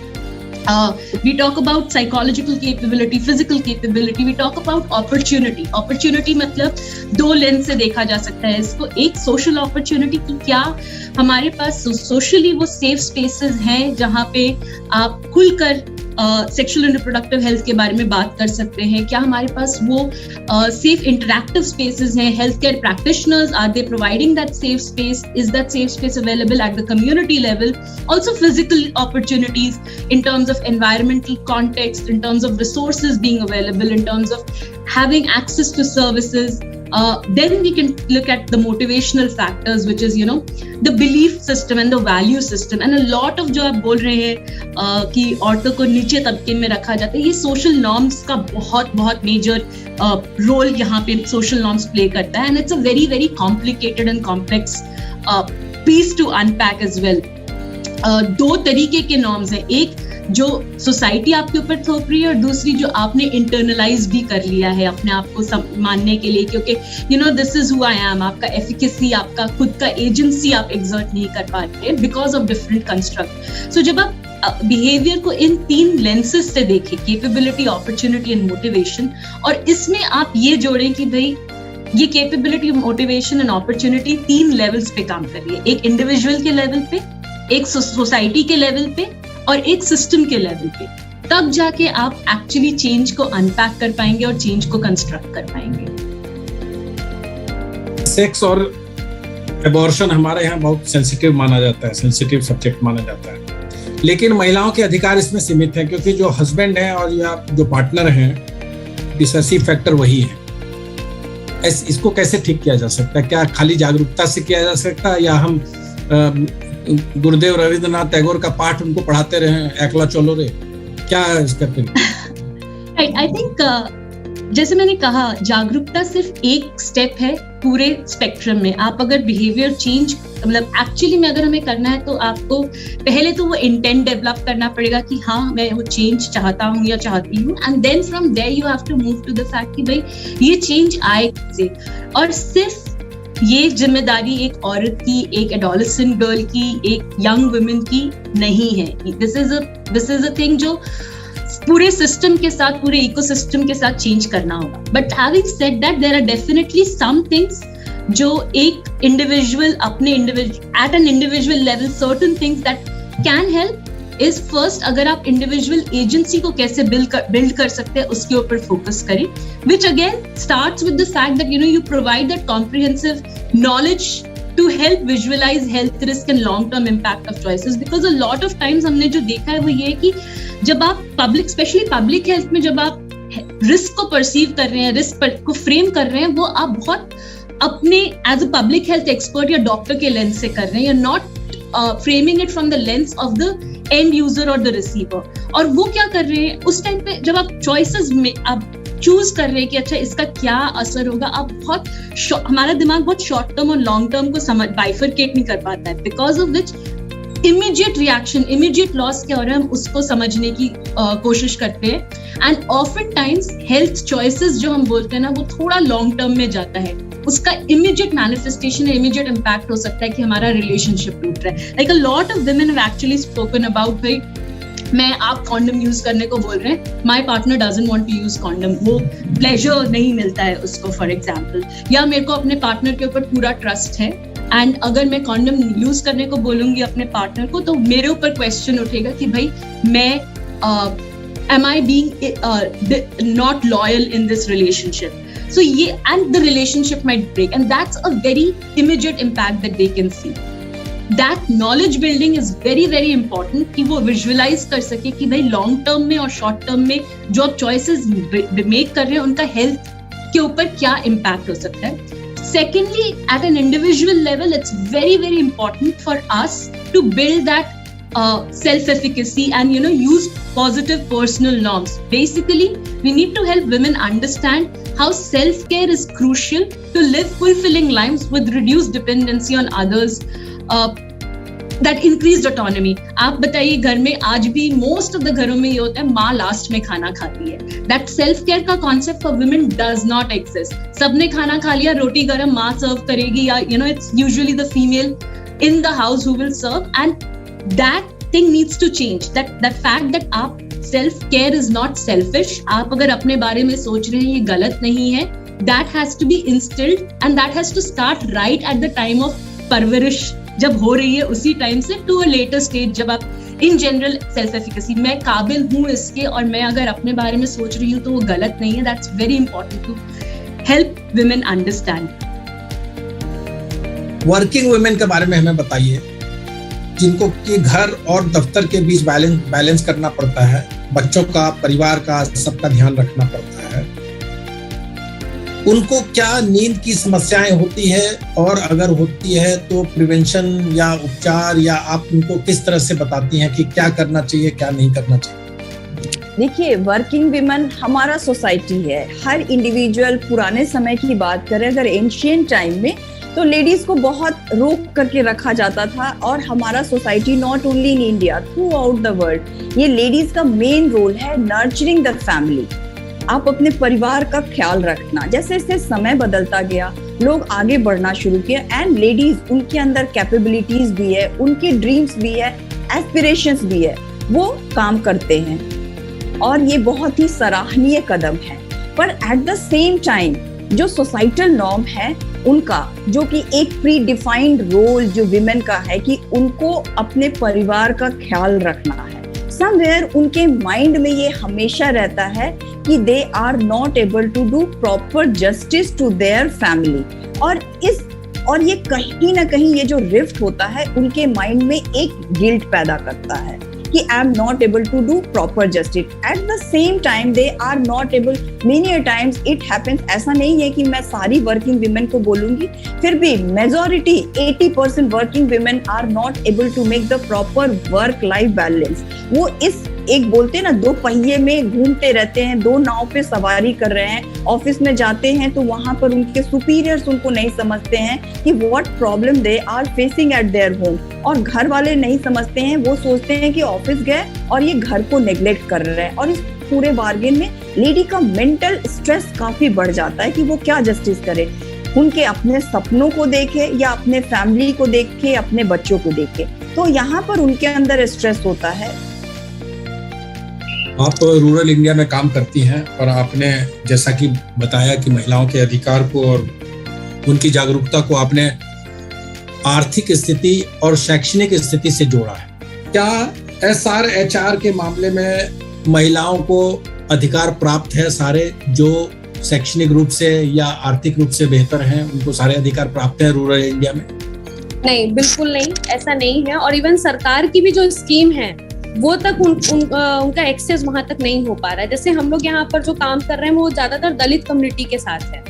तो दलित में भी जो महादलित वाली स्थिति में है कि जब हम देखते हैं कि बहुत सारी स्कीम्स है सरकार की, उन्हें सैनिटरी पैड देने की, उन्हें प्रेगनेंसी के टाइम पे न्यूट्रिशियस फूड देने की, तो वो तक वो एक्सेस नहीं कर पाते हैं। उसकी 2 वजहें हैं। एक तो ये कि महिलाओं को खुद भी बहुत ज्यादा जागरूकता नहीं होती कि सरकार उनके लिए क्या स्कीम ला रही है, और दूसरा ये कि कास्ट डिस्क्रिमिनेशन की वजह से जो मार्जिनलाइज कम्युनिटी है, जो लोअर कास्ट की विमेन है, वहां तक जो भी आंगनबाड़ी या हेल्थ सर्विस प्रोवाइडर हैं वो वहां जाना भी नहीं चाहते हैं। तो कहीं ना कहीं जितनी भी सर्विसेज गवर्नमेंट की तरफ से आती हैं वो उन तक पूरी तरीके से नहीं पहुंच पाती हैं। और इसके लिए सिर्फ शैक्षणिक नहीं, अगर हम यूपी के बेल्ट की बात करें तो यहाँ पे कास्ट एक बड़ा फैक्टर, कास्ट डिस्क्रिमिनेशन। तो बेशक रूरल विमेन के लिए एक बड़ा चैलेंज है हेल्थ की सर्विस को एक्सेस करना, लेकिन जब उस रूरल विमेन में भी जब हम लोग लोअर कास्ट की विमेन को देखते हैं तो वहाँ पर उनका जो एक्सेस है और लिमिटेड हो जाता है।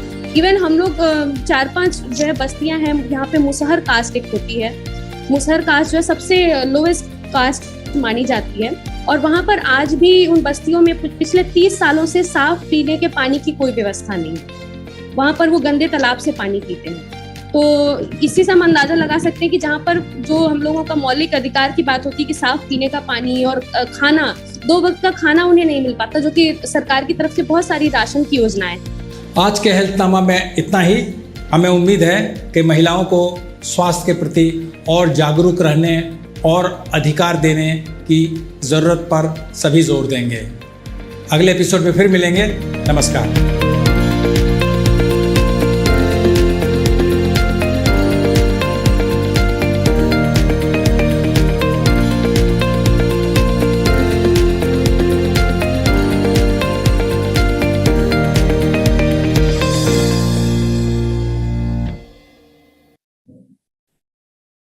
Welcome back.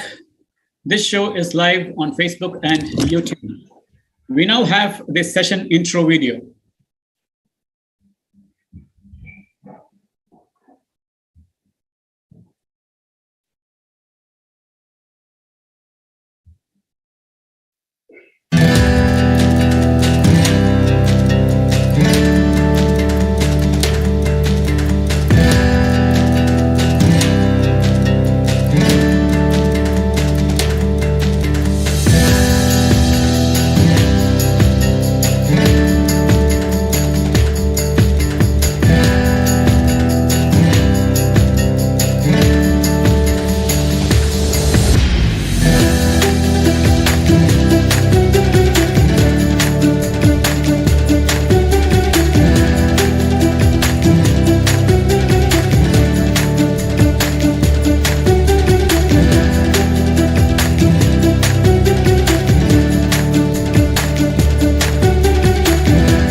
Welcome back. On July 17th, India achieved a landmark of having 200 crore vaccination done against COVID. Now, to discuss this topic on 200 crore vaccine mark, what next? We have with us Dr. Sanjay K. Rai, currently professor at Namaskar, Dr. Sanjay Rai, professor at Center for Community Medicine, All India Institute of Medical Sciences, New Delhi. He's also the editor of the prestigious WHO Southeast Asia Journal of Public Health. Joining him would be Dr. Amitabh Banerjee, professor and head community medicine at D.Y. Patil Medical College, Pune. In his previous roles, he served as medical officer, epidemiologist at Indian Armed Forces and associate professor, community medicine at the Armed Forces Medical College, Pune. Welcome, Dr. Banerjee, and I'm not going to be the opening bowler this time. Thank you. Along with that, we have Dr. Prerna Pandey, who is currently working as the State Program Manager, Chhattisgarh USAID project. And last but not the least, we have Dr. Prakash Garg, general physician, diabetologist, and internal medicine specialist with nearly 10 years experience and practice in Noida. He is a member of the Hypertension Society of India, Indian Society of Hypertension, and Indian Diabetics Federation. For the first round of questions, I would hand over the platform to my co-host, Kishore Malvi. Thank you sir. मेरा पहला सवाल professor Sanjay Rai से है। Doctor साहब, मैं Twitter पे देख रहा था, आपने ट्वीट शेयर किया, एक न्यूज कंटेंट को शेयर किया है कि मध्य प्रदेश की एक घटना है कि एक ही सिरिंज से 30 स्टूडेंट्स को वैक्सीनेट किया गया, और जब उनसे पूछा गया, कहा गया, तो उसने कहा कि मैं क्या करूं, मैं मुझे एक ही सिरिंज दिया गया और कहा कि इसी से लगाओ।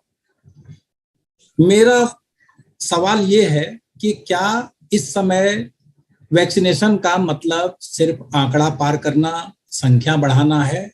क्या फोकस्ड वैक्सीनेशन नहीं हो रहा है? इस पर आपकी क्या राय है? ये बहुत ही अच्छा सवाल है किशोर जी, और सभी लोगों को नमस्कार। Thank you for having me here. Actually वो मैं यूजुअली ट्विटर पे अगर देखिए तो मैं सिर्फ शेयर करता रहता हूँ, इसलिए कि साइंटिफिक इंफॉर्मेशन है उसको लोगों में प्रोपगेट किया जाए। हम जिस तरीके से पिछले 2-2.5 साल में हम देख रहे हैं कि कई बार हमें लगता है कि साइंस जो है काफी पीछे छूट रहा है, कमर्शियल इंटरेस्ट जो है उसमें आगे आ गया है, तो इसलिए समय समय पे हम ट्विटर पे करते रहते हैं।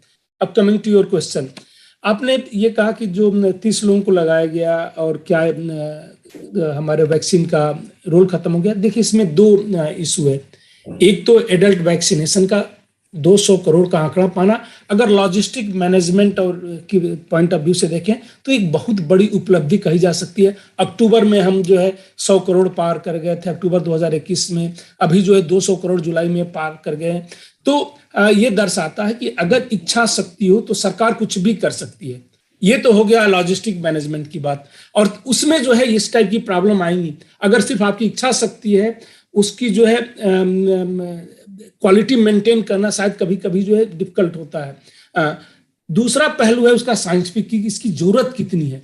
अगर जरूरत की मैं बात करूं तो देखिए, वैक्सीन का रोल होता है। वैक्सीन से हमने कई डिजीज इरेडिकेट की, मतलब एटलीस्ट वैक्सीन का सबसे बड़ा रोल था स्मॉल पॉक्स इरेडिकेशन में। लेकिन वैक्सीन का शुरू में रोल था जब एंटायर पॉपुलेशन ससेप्टेबल पॉपुलेशन था, मतलब उनको इन्फेक्शन भी नहीं हुआ था।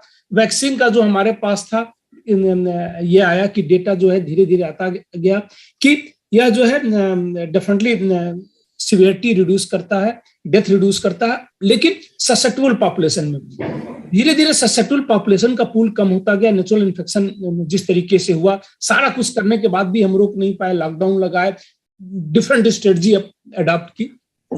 हाँ, सबके बावजूद भी जो पूरी दुनिया में कहीं भी जो है इसको नहीं रोक पाए। इवन 100% वैक्सीन देने के बाद भी कुछ कंट्री में जहां पे कोई वेव नहीं आई थी, 3 डोज हमने 70% तक लगा दी, जैसे साउथ कोरिया है, आपका जो है सिंगापुर है, इन सबों में जो है उसके बाद भी बहुत बड़ी वेव आई। तो साइंटिफिक इसमें यह है कि क्या उसकी नीड थी कि नहीं, नीड है कि नहीं। 200 या 400 करोड़ आंकड़ा पाना, आंकड़े के लिए कि हम दुनिया का सबसे बड़ा ड्राइव कर रहे हैं, वो एक अलग इशू हो गया कि लॉजिस्टिक मैनेजमेंट हम कर सकते हैं। इसका पॉजिटिव पहलू ये है कि कभी भी फ्यूचर में अगर ऐसी जरूरत पड़ती है और अगर इच्छा शक्ति है हमारे ऊपर के लोगों में, तो हम कुछ भी अचीव कर सकते हैं। क्योंकि इतना इरेशनल वैक्सीनेशन प्रोग्राम में भी अगर हम 200 करोड़ पा जा रहे हैं, तो इसका मतलब कि हम कुछ भी कर सकते हैं। हाँ, लेकिन जहां तक सस्टेनेबल पूल खत्म हो गया, हमारे पास काफी एविडेंस है। रोज जो है जिस तरीके से कोविड के बारे में इंफॉर्मेशन आती है, जितनी इंफॉर्मेशन आई है अभी तक, जितने रिसर्च हुए हैं, मुझे नहीं याद है, डॉक्टर बनर्जी यहाँ पे हैं, कि कभी इतनी पब्लिकेशंस जो है, रोज 100 से ज्यादा पब्लिकेशन सिर्फ जो है कोविड के लिए आए, किसी डिजीज के लिए इस तरीके से नहीं हुए। तो समय आ गया है कि हमें जो है उनका यूज करना चाहिए। साइंस यही है कि जो रोज साइंस इवॉल्व करता है, हमें जो भी न्यू एविडेंसेस आते हैं हमें उनका यूज करना चाहिए। साइंस इसलिए नहीं है कि सिर्फ एविडेंस जनरेट करें। शुरू में हो सकता है हमारे पास एविडेंसेस नहीं थे, हम स्पेकुलेशंस कर रहे थे कि ये हो सकता है, री इन्फेक्शन होगा, सीवियरिटी बढ़ जाएगी, री इन्फेक्शन होगा, डेथ बढ़ जाएगी। अब जो हमारे पास इंफॉर्मेशन है वो ये बताता है कि जिसको एक बार नेचुरल इन्फेक्शन हो गया वो लंबे समय तक और बेटर प्रोटेक्टेड है। कुछ तो हमारे पास जो एविडेंस है ये बताता है कि हो सकता है वो लाइफ लॉन्ग इम्यूनिटी दे, क्योंकि आपकी सेल मीडिएटेड इम्यूनिटी को भी वो जनरेट कर रहा है। ये सिर्फ एंटीबॉडीज को मेजर करके और कोई भी हमें एक्टिविटी करना वो शायद सही नहीं है। इम्यूनिटी का मतलब ये नहीं होता सिर्फ कि एंटीबॉडीज को मेजर करें। एक दूसरा, क्या जो 200 करोड़ हमने वैक्सीनेशन लगाया, इस पे हमारे पास एविडेंस थे कि प्रोटेक्शन लेवल जो है कम्युनिटी का कम हो गया है और इसलिए वैक्सीनेशन की जरूरत है। अगर कम है और वैक्सीन प्रिवेंट करा तो डेफिनेटली हमें देना चाहिए, बट कोई एविडेंस अभी तक हमने जनरेट नहीं किया कि प्रोटेक्शन लेवल कम है और वैक्सीन जो है प्रोटेक्शन लेवल को जो है इंक्रीज कर देगा। जहां तक साइंस की बात है, जो विज्ञान अगर ये कहता है कि नेचुरल इन्फेक्शन बेटर प्रोवाइड कर रहा है, लंबे ड्यूरेशन तक प्रोवाइड कर रहा है, तो क्यों दे रहे हैं, इसका कोई रेशनल नहीं है। तो विज्ञान के पॉइंट ऑफ व्यू से जो है ये बहुत ही बड़ा अचीवमेंट नहीं हुआ। हाँ, लॉजिस्टिक पॉइंट ऑफ व्यू से जो है ये बहुत ही बड़ा अचीवमेंट इसको कहा जा सकता है। डॉक्टर साहब, इसी से जुड़ा एक दूसरा सवाल है। डेनमार्क ने कहा है, एक्सेप्ट किया है, रादर कन्फेस किया है कि बच्चों को वैक्सीन लगाना एक गलती थी उनकी। भारत के संदर्भ में आपकी क्या प्रतिक्रिया?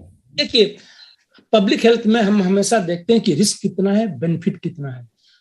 अगर बेनिफिट ज्यादा है, क्योंकि एक एक इंडिविजुअल पे हम डिसीजन नहीं लेते हैं, ओवरऑल रिस्क किसी भी एक्टिविटी का, किसी भी इंटरवेंशन का रिस्क और बेनिफिट एनालिसिस हम करते हैं। जब हम risk and benefit analysis adult में कर रहे थे, उस समय जब सस्टेनेबल पॉपुलेशन था, तो बेनिफिट जो है उसके फेवर में था वैक्सीनेशन के, क्योंकि जो भी लिटरेचर अवेलेबल था 80 to 90% रिड्यूस कर रहा था इन sustainable population. The problem is हम सस्टेनेबल पॉपुलेशन को भूल जाते हैं। हम 80 to 90% करें। ये बिगिनिंग में जब हम क्लिनिकल ट्रायल करते, मैं सारे क्लिनिकल ट्रायल में कर रहा था, एडल्ट में किया, बूस्टर भी मैंने किया है, क्लिनिकल ट्रायल बच्चों में भी मैंने किया है।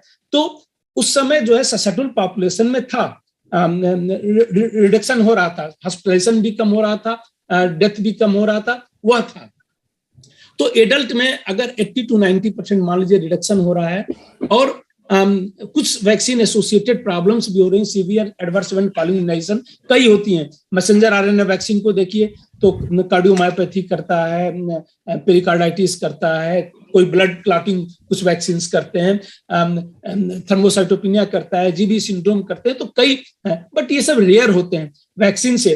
तो अगर सीरियस एडवर्स इवेंट को हम उसमें काउंट भी करते थे एडल्ट पॉपुलेशन में, तो चूंकि 1.5% के आसपास केस फेटलिटी रेट था, इन्फेक्शन फेटलिटी रेट की मैं बात नहीं कर रहा हूं, केस फेटलिटी रेट था उस समय, उसमें अगर रिडक्शन हो रहा था तो काफी ज्यादा बेनिफिट था जब तक पॉपुलेशन ससेप्टेबल था। जब पॉपुलेशन ससेप्टेबल खत्म हो गया तो वह भी बेनिफिट खत्म हो गया वैक्सीनेशन का। चिल्ड्रन के केस में यह ऐसा नहीं था जो डेनमार्क ने कहा, किसी कंट्री ने, आप देख लीजिए जिस दिन लॉन्च हुआ था मैंने कहा था कि most this will increase the deaths among children. वो इसलिए हो सकता है क्योंकि यहाँ पे 1.5% नहीं मर रहे हैं, मतलब हर 10 लाख में करीब 15,000 लोग नहीं मर रहे हैं एडल्ट जैसे। 18 साल से कम में जो है या 2 पर मिलियन है, मतलब हर 10 लाख में 2 बच्चे मर रहे हैं।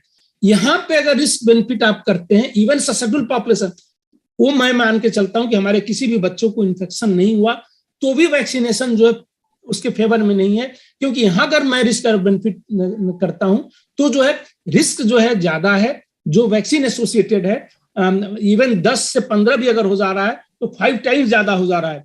और इसीलिए हम लोगों ने कहा था कि जिन जिन कंट्री ने ये किया है, इसको इम्प्लीमेंट किया है, उनके डेटा को एनालाइज कर दिया जाए, क्योंकि रेयर डेथ होती है बट वो इंक्रीज हो जाएगी। कोविड से तो बच्चों में डेथ नहीं होती, बच्चों में थोड़ी सी MIS-C प्रॉब्लम है, ठीक है, multi system inflammatory disease syndrome, जो कोविड के से नहीं होता है, वह हाइपर इम्यून रिस्पांस है। कोविड इन्फेक्शन होने के 4 से 6 हफ्ते बाद हाइपर इम्यून रिस्पांस बच्चों में होता है।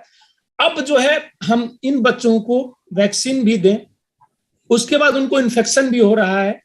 ऑलरेडी हमारे कंट्री में 60% से ऊपर बच्चे इन्फेक्टेड हो चुके थे पिछले साल जून जुलाई में, जब ICMR ने नेशनल लेवल सर्वे किया था। दिल्ली जैसी जगह पे 80% से ज्यादा बच्चों में सीरो पॉजिटिविटी थी। तो क्या हमारे बच्चों को अगर हम दे रहे हैं जहां इतना इन्फेक्शन हो चुका है, तो क्या MIS-C होने के चांसेस बढ़ने जाएंगे, हाइपर इम्यून रिस्पांस होने के चांसेस बढ़ेंगे नहीं? इनफैक्ट एक पेरेंट को कंसर्न रहता है, क्योंकि मैंने सुना अभी लास्ट वीक दूरदर्शन पे पैनल डिस्कशन में ही चल रहा था, चेयरमैन है हमारे एनटेगी के, उन्होंने कहा कि नहीं, पेरेंट्स को सेटिस्फाइड करने के लिए हम दे रहे हैं, बच्चों में फायदा ना हो। ये पहले हम पैनिक क्रिएट करें, उसके बाद कि बच्चों को फायदा भले ना हो, हम जो है उनके लिए दे रहे हैं कि पेरेंट सेटिस्फाइड हो जाए, कि पेरेंट को प्रॉब्लम है। ये साइंस में ये जस्टिफिकेशन नहीं चलता है। दूसरा, उन्होंने ये भी कहा था कि पिछले 2 महीने में जो है बच्चों में रेट जो है, डेथ रेट जो है इंक्रीज हुई है 10%। तो इसके लिए तो सेम सवाल हमने दिसंबर में जब प्रधानमंत्री जी ने कहा था, तो हम लोगों ने रेज किया था, सारे पब्लिक हेल्थ एक्सपर्ट ने, कि अकाउंटेबल कौन होगा अगर कल बच्चों में डेथ बढ़ती है। अभी तो 2 पर मिलियन है, 2 बच्चों की डेथ हो रही है कोविड से, वो भी हाईली मार्बिड है, ओबेज हैं, बहुत ही ज्यादा ओबेज हैं, उठ नहीं पा रहे हैं, कैंसर है उनको, उन बच्चों में डेथ हो रही थी। ये 2 डेथ भी जो है, अगर इससे इंक्रीज होता है तो इसके लिए कौन अकाउंटेबल होगा? क्योंकि होगा, जो भी साक्ष्य हमारे पास है वह देख के यही लगता है कि रिस्क बेनिफिट अगर मैं करता हूं एनालिसिस, तो रिस्क इसमें ज्यादा है, बच्चों के केस में बेनिफिट नहीं है। तो आज वही नहीं, हर कंट्री जो है सूनर और लेटर जो है ये रियलाइज करेंगे कि शायद यह उनके लिए बहुत बड़ी भूल थी। As a public health specialist, as a epidemiologist जो है मेरा ये मानना है, मैं इस पर डॉक्टर अमिताभ हैं ही, डॉक्टर प्रभाकर हैं, सभी लोग बताएंगे, बट मेरा ये मानना है कि ऐसा होगा फ्यूचर में। साइंस है, साइंस को आप कुछ दिनों तक जो है कि बहुत बड़ा काम हमने कर लिया और ये सप्रेस कर सकते हो, बट आज नहीं कल जो है सिर्फ विज्ञान की ही जीत होगी, बाकी कमर्शियल इंटरेस्ट और ये उसकी जीत नहीं होने वाली है। कई बार हमें लगता है कि इसमें जो है कमर्शियल इंटरेस्ट बहुत ज्यादा हावी हो गया है और ये हमारा साइंस जो है कहीं बहुत ही पीछे दब जा रहा है। शुरू में ऐसा नहीं लग रहा था, बट धीरे धीरे ग्रेजुअली जो है कई स्ट्रेटजी है, टेस्टिंग स्ट्रेटजी पे कमेंट्स किया जा सकता है कि 100 से 200 करोड़ रुपए का किट हम इस कंट्री में सिर्फ यूज कर रहे थे, वो कितना जो है उसका रेशनल था। तो देयर आर मेनी इश्यूज जिस पे हम कभी भी डिस्कस कर सकते हैं। Thank you Kishore ji. Thank you doctor साहब, आपने बहुत बड़ी बात कही है। साइंस पर कमर्शियल इंटरेस्ट हावी हो गया है। आप बने रहिए, सेकेंड राउंड में फिर लौटेंगे हम आपके पास। डॉक्टर अमिताभ बैनर्जी, मैं एक आपका आर्टिकल पढ़ रहा था, आपने उसमें एपिडेमियोलॉजिस्ट की तुलना एक पुलिस कांस्टेबल से की है, जिसका काम सिर्फ पंचनामा तैयार करना होता है किसी वारदात का। हाँ। लेकिन हकीकत ये है सर, हाँ, कि उसी पंचनामा पर पूरा इन्वेस्टिगेशन और यहाँ तक कि कन्विक्शन डिपेंड करता है। हाँ। तो मेरा सवाल आपसे ये है कि एक पुलिस कांस्टेबल का रोल इस वैक्सीनेशन में पंचनामा तैयार करने तक ही है, या उस पंचनामा से समाज को, देश को बहुत हद तक कन्विक्शन तक फायदा होगा? बहुत बहुत धन्यवाद मेरे को पंचनामा पेश करने का आप लोगों ने फिर मौका दिया। अगर आप मेरे को 2 मिनट दे तो मैं जल्दी से शेयर करके वो पंचनामा बताऊंगा। इसी तरीके से वो उसमें क्या है कि दूध का दूध पानी का पानी, वो पब्लिक डोमेन से हमने कंपाइल किया है। तो मैं जल्दी से थोड़ा 5-2 मिनट लूंगा, स्क्रीन शेयर करता हूँ। तो स्क्रीन शेयर कैसे करते हैं? अभी दिखाई दे रहा है? हाँ, दे रहा। तो ये मैं कुछ कंट्रीज से, जैसे अभी प्रोफेसर संजय राय ने कहा सिंगापुर, इजराइल वगैरह का उदाहरण दिया, मैं एक्चुअल फिगर जो ग्राफिकल इसमें मैं उसको पेश कर रहा हूँ। तो पहले जापान से मैं चालू करता हूँ। हमने क्या किया, 1 साल पहले का वैक्सीन लॉन्च होने के और 1 साल बाद का हमने ग्राफिकल प्रेजेंटेशन किया है इंसिडेंट्स और डेथ में। तो ये जापान है, जापान में बहुत कम केसेस हो रहे थे वैक्सीन लॉन्च के पहले। अभी देखिएगा सिमिट्री देखिए, ये जो लाल सा ये है एक्लिप्स है, ये वैक्सीन लॉन्च हुआ था मई में लॉन्च किया था। जापान ने काफी देर से लॉन्च किया था, वो दूसरे कंट्री का एक्सपीरियंस देख रहा था। आप देखेंगे वैक्सीन लॉन्च करने के पहले बाएं तरफ केसेस बहुत कम हो रहे थे, जो भी केसेस हुए वैक्सीन के बाद बढ़ गए हैं। और अभी जापान के केसेस बहुत ज्यादा हो रहे हैं। अभी पहले इंडिया से बहुत कम हो रहे थे, अभी इंडिया से ज्यादा हो रहे हैं केसेस। और ये देखिए दूसरा है डेथ, नीचे वाला जो ग्राफ है ये डेथ का है। अभी डेथ भी देखिएगा बाएं तरफ दाएं तरफ में ज्यादा फर्क नहीं है। तो ये तो जापान का हालत है। और जापान ने क्या किया था, जापान ने लॉकडाउन भी नहीं किया था। तो जो कंट्री लॉकडाउन नहीं करते, जैसे नीचे वाले देखेंगे कई उनके वेव्स है एक के बाद एक। और जो कंट्री, कुछ कंट्रीज जिन्होंने बहुत अच्छा लॉकडाउन किया था, सिंगापुर वगैरह, उनका अभी वैक्सीनेशन के बाद और बुरा हाल है, क्योंकि लॉकडाउन करने से जो नेचुरल इम्यूनिटी को मौका कम मिलता है, particularly young people are also vulnerable. अभी ये सिंगापुर का देखिए आप, ये बहुत ही इंटरेस्टिंग है। सिंगापुर का काफी तारीफ किया था और हमारे कंट्री में भी केरला को बहुत तारीफ किया था शुरू में। पर ये क्या होता है, लॉन्ग रन में सब बराबर हो जाता है। अभी देखिए सिंगापुर में बिल्कुल केसेस नहीं हो रहे थे और बहुत तारीफ किए थे। ऊपर देखिएगा वैक्सीन भी लॉन्च किया, अभी केसेस भी हो रहे हैं। उससे ज्यादा नीचे चिंता वाली बात है, दाहिने तरफ देखिएगा वैक्सीन लॉन्च करने के कुछ महीने बाद डेथ्स भी हो रहे हैं, जो कि पहले 1 साल में नहीं दिखा गया था, जबकि अल्फा वेरिएंट आया था जो कि ज्यादा घातक था। अभी माइल्डर वेरिएशन में भी हो रहे हैं। और ये मलेशिया भी बहुत इंटरेस्टिंग है, मेरे कई फ्रेंड्स हैं मलेशिया में, उसमें भी केसेस देखिएगा बहुत कम थे और वैक्सीन लॉन्च आउट करने के बाद केसेस बढ़ गए थे। तो ये तो, जबकि ये मैं वैक्सीनेशन कवरेज भी 80%, 80%, 78, 80% के ऊपर वैक्सीन कवरेज के बाद ये हाल है। पहले वैक्सीन कवरेज 0 था, तब डेथ्स वगैरह नहीं हो रहे थे, क्योंकि उन्होंने अपने पॉपुलेशन को सुरक्षित रखा था by lockdown and all. Israel सबसे इंटरेस्टिंग है, क्योंकि ये एक कंट्री है सबसे पहले मैक्सिमम वैक्सीनेशन किया था, सब देशों ने तारीफ किया था। अभी 4थे डोज पे चल रहा है। 4थे डोज पे चलने के बाद भी इनका देखिएगा राइट साइड में केसेस ज्यादा है, डेथ्स भी ज्यादा है। और अभी इजराइल ऑल्सो सिमिलरली। इंडोनेशिया में भी देखिएगा आप, दाहिने तरफ केसेस डेथ्स दोनों बढ़ गए। श्रीलंका का बहुत ही ये है, इसका बहुत कम केसेस हो रहे थे। मैं इंडिया के नेबरिंग कंट्रीज को देख रहा था, अभी देखिएगा जितने केसेस हुए, पीक्स हुए, डेथ्स के पीक्स हुए वैक्सीनेशन के बाद हुए। ताइवान का भी यही हाल है। ताइवान में तो छोटा कंट्री है, तो जो भी केसेस हुए राइट साइड में डेथ्स ज्यादा हुए, वैक्सीन के बाद डेथ्स ज्यादा हुए। अब ये बहुत बड़ा पैराडॉक्सिकल है कि जितने केसेस नहीं है डेथ्स क्यों हो रहे हैं। हो सकता है दूसरे डिजीज नेग्लेक्ट है। ऑस्ट्रेलिया अभी सब न्यूज में है, ऑस्ट्रेलिया में सबसे ज्यादा स्ट्रिक्ट लॉकडाउन था, अभी सबसे ज्यादा स्ट्रिक्ट वैक्सीनेशन है, कंपलसरी मैंडेट्स है, सेकंड बूस्टर चल रहा है। अभी देखिएगा ऑस्ट्रेलिया का क्या हाल है वैक्सीन रोल आउट के बाद और रोल आउट के पहले। तो अब इससे क्या है कि इसके अलावा एक स्टडी भी किया है यूरोपियन जर्नल एपिडेमियोलॉजी में, incidence of COVID unrelated to level of vaccine 68 countries और 2947 अमेरिकन इसमें ऐसे पाए गए हैं। तो अभी ये क्या कहते हैं कि हमारे को, जैसे अभी तो मैं खाली कोविड का एग्जाम्पल से समझाना जरूरी इसलिए है कि अभी कई हजारों वायरसेस डिटेक्ट होंगे, हजारों बैक्टीरिया डिटेक्ट होंगे, और हमेशा हम वैक्सीन के पीछे भागेंगे तो हमको कल 100 वैक्सीन लेने पड़ेंगे। और उसका जो ऐसा कंपटीशन हो जाएगा, जैसे भाग रहे हैं रेस में और पीछे क्या हो रहा है हम देख नहीं रहे। तो इससे अच्छा, जैसे संसू ने कहा था कि एनिमी के पीछे भागने के वजह से अपना पोजीशन मजबूत करना चाहिए। अभी कोविड का पहले भी हमने डेटा पेश किया था, ओबेसिटी के साथ बहुत अच्छा कोरिलेशन है, बहुत स्ट्रॉन्ग कोरिलेशन है। यह तक की स्टडीज की है कि अगर आप ओबेसिटी कंट्रोल करो तो 70% प्रोटेक्शन मिलता है, जिसमें कि कंटिन्यूड प्रोटेक्शन रहेगा। और ओबेसिटी से आपके दूसरे डिजीज भी होंगे, लाइफस्टाइल, डाइट, एक्सरसाइज और कोमोबिड। तो हम ये कहेंगे कि अभी हमको मल्टीपल डिजीज से बचना है, तो comorbidities in the old, diabetes, hypertension, infrastructure, health services का होना चाहिए।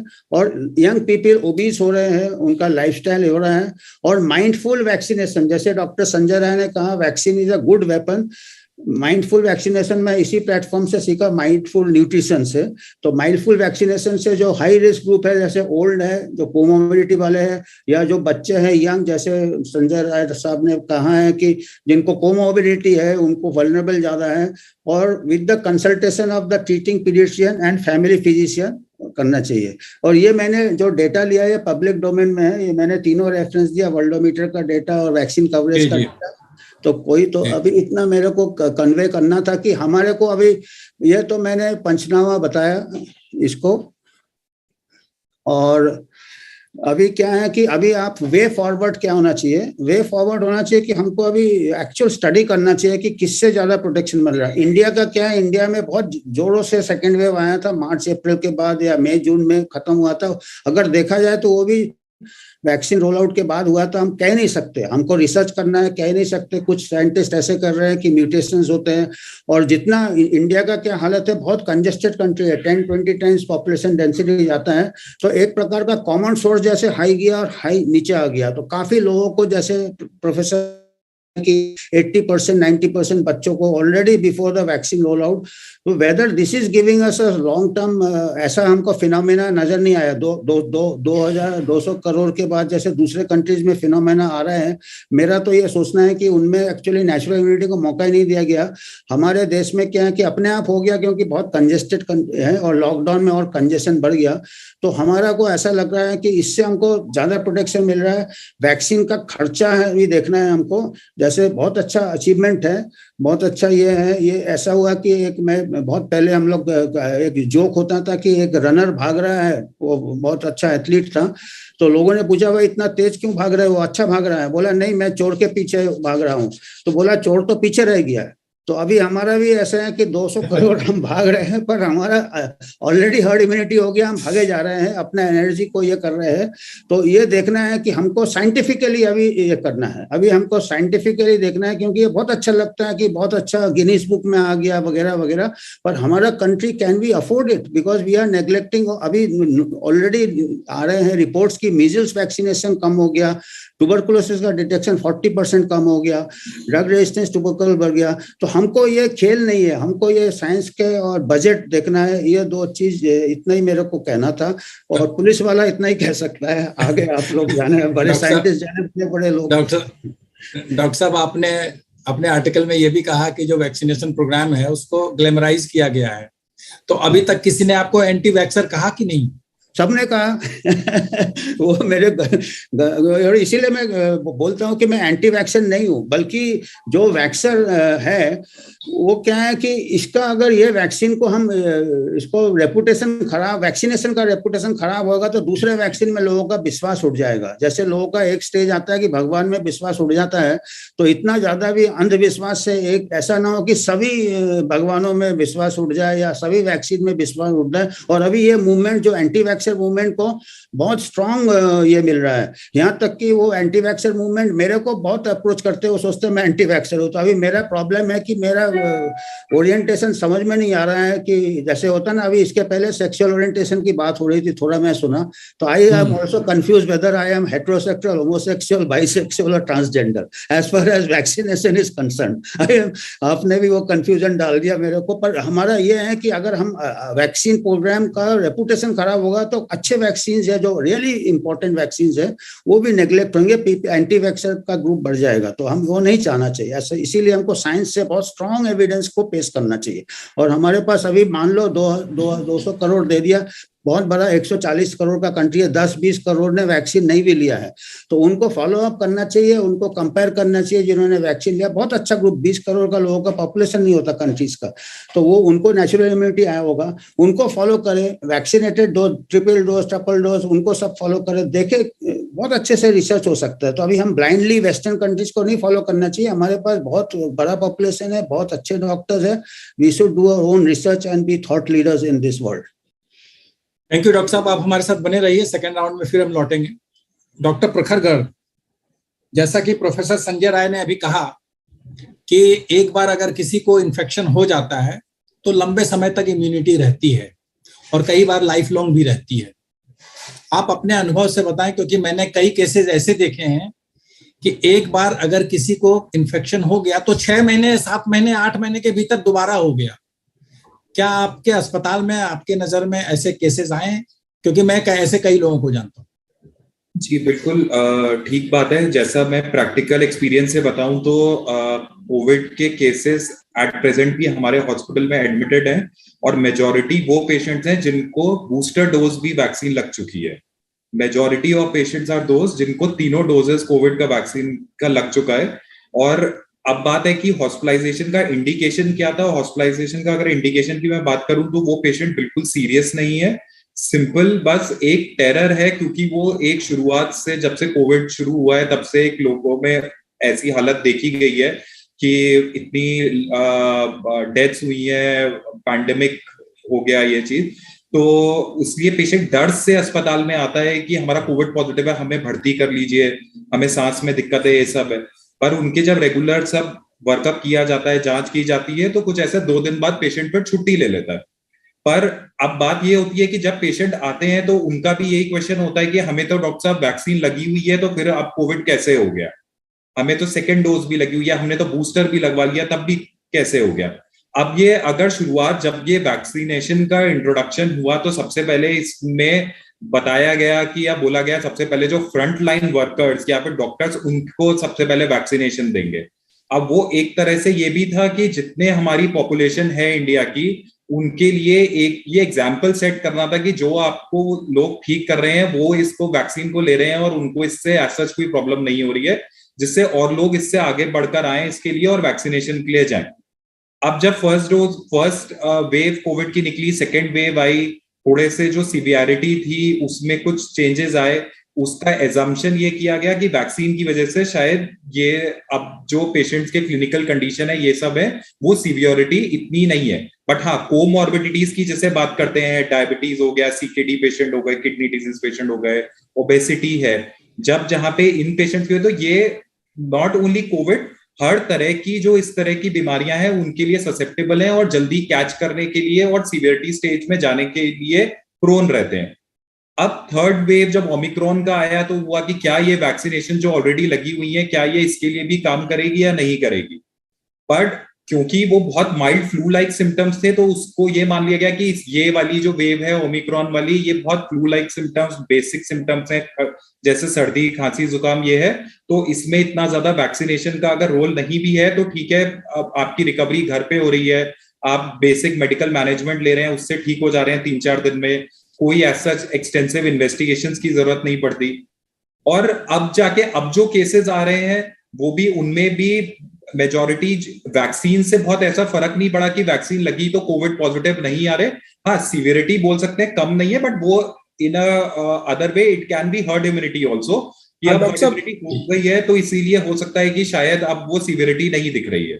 डॉक्टर साहब, मेरा सवाल अलग था थोड़ा। मेरा सवाल ये है कि एक तो है कि वैक्सीनेशन के बाद भी इन्फेक्शन हो रहे हैं। मेरा सवाल था, जो प्रोफेसर संजय राय ने बताया कि क्या नेचुरल इम्यूनिटी के बाद भी हो रहे हैं? किसी को एक बार इन्फेक्शन हो गया 6 महीने 7 महीने में फिर दोबारा हो रहा है क्या? ऐसे केसेस तो मैं जानता हूं, आपके अनुभव से आपके अस्पताल में ऐसे केसेस आ रहा था, क्योंकि कोविड का डिस्कशन हो रहा था तो मैंने उससे शुरू किया कि कोविड के केसेस, जैसे कोविड भी इन्फेक्शन है, जिसको 1 साल पहले भी हुआ या 1.5 साल पहले भी हुआ कोविड, उसको आज भी ऐसा नहीं है, सेकेंड टाइम थर्ड टाइम भी कोविड हुआ है।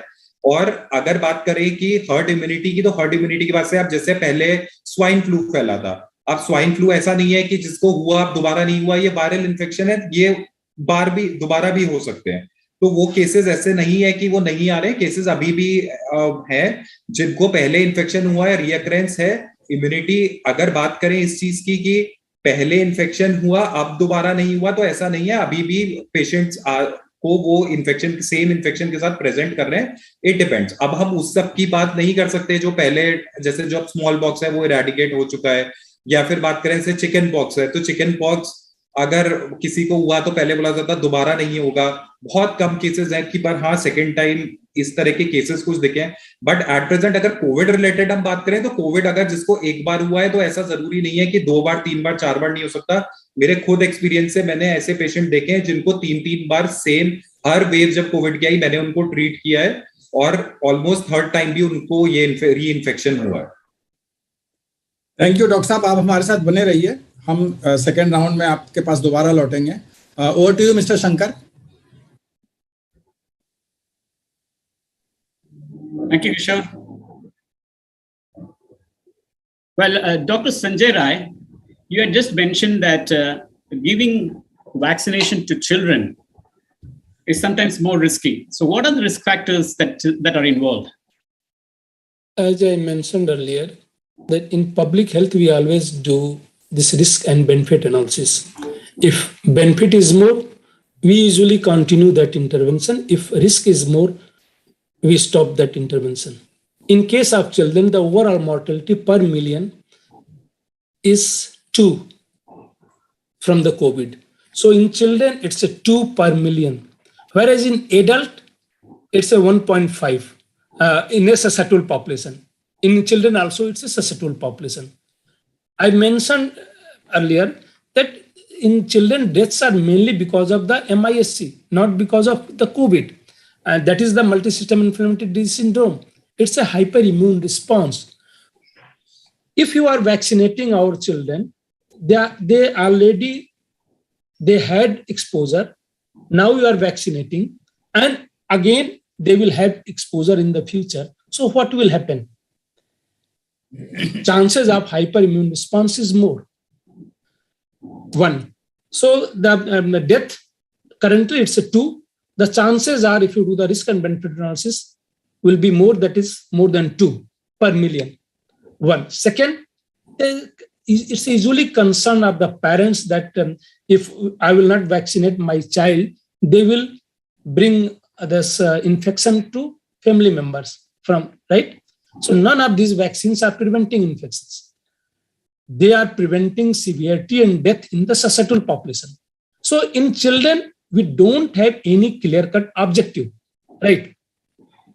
Kishore ji, one issue like natural immunity, you asked this question प्रखर जी से। देखिए, साइंस में हम एविडेंस की बात करते हैं, मैं उस पर थोड़ा सा इसलिए कर लूं कि ये बहुत ही कंफ्यूजन रहता है, इवन डॉक्टर्स कम्युनिटी में भी कंफ्यूजन रहता है। जी जी, ये आरएनए वायरस है। हमारे बाकी ये जो है, जैसे स्मॉल पॉक्स था, ये डीएनए वायरस है।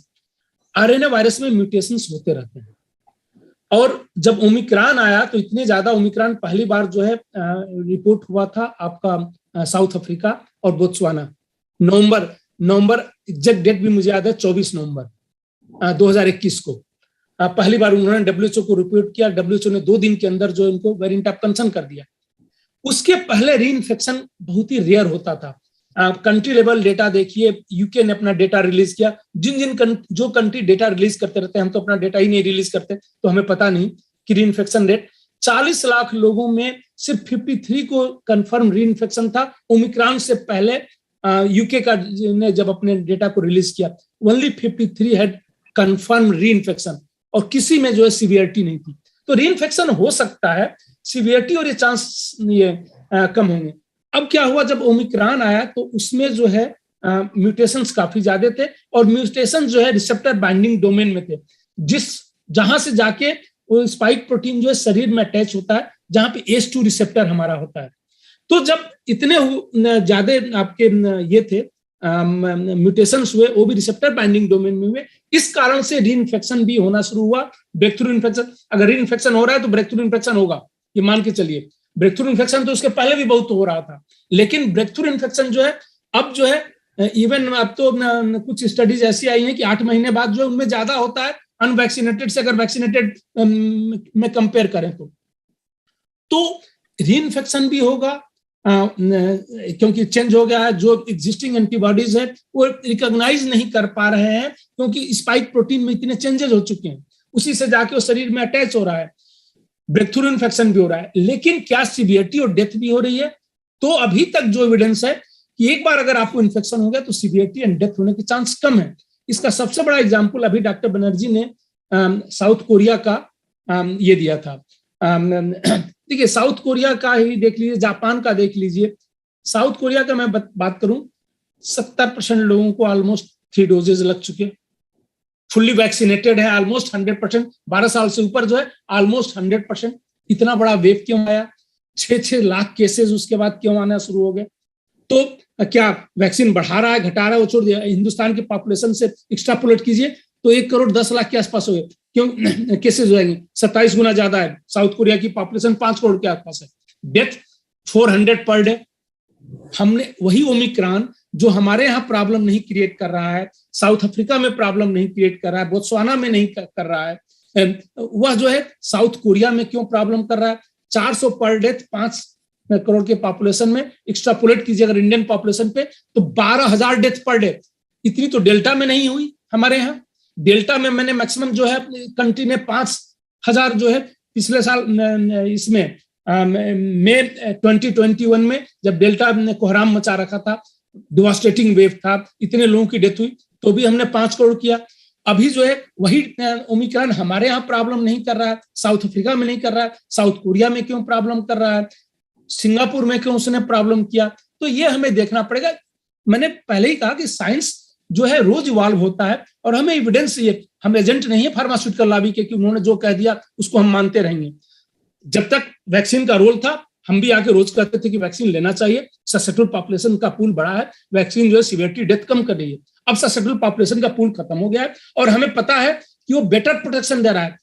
Even you can not compare, आप जो है हम एपिडेमियोलॉजी में कहते हैं कि you can only compare Apple with Apple.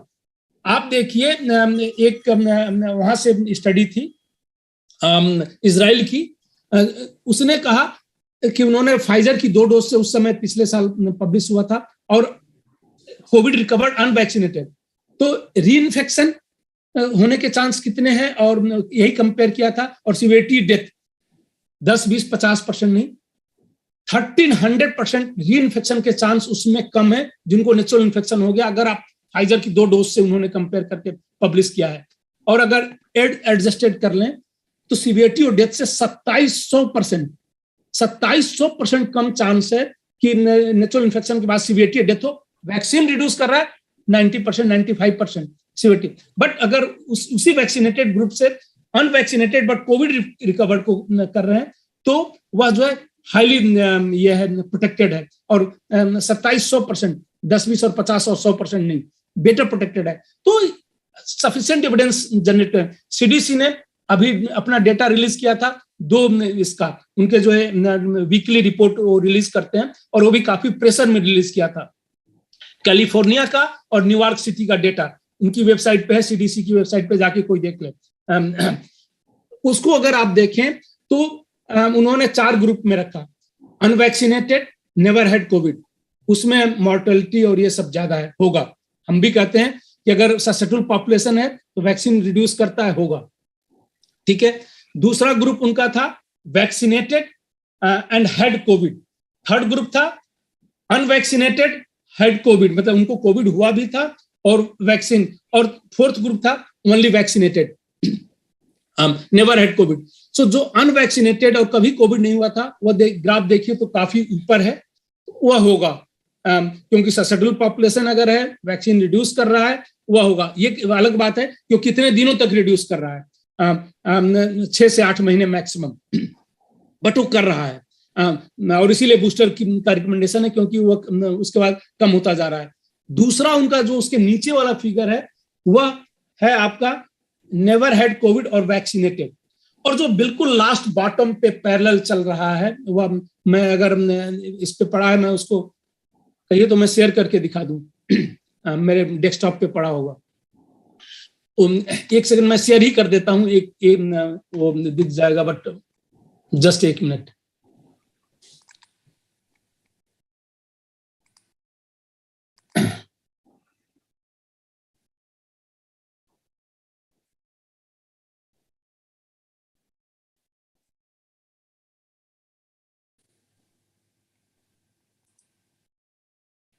वो शेयर करने का परमिशन मुझे नहीं है क्या?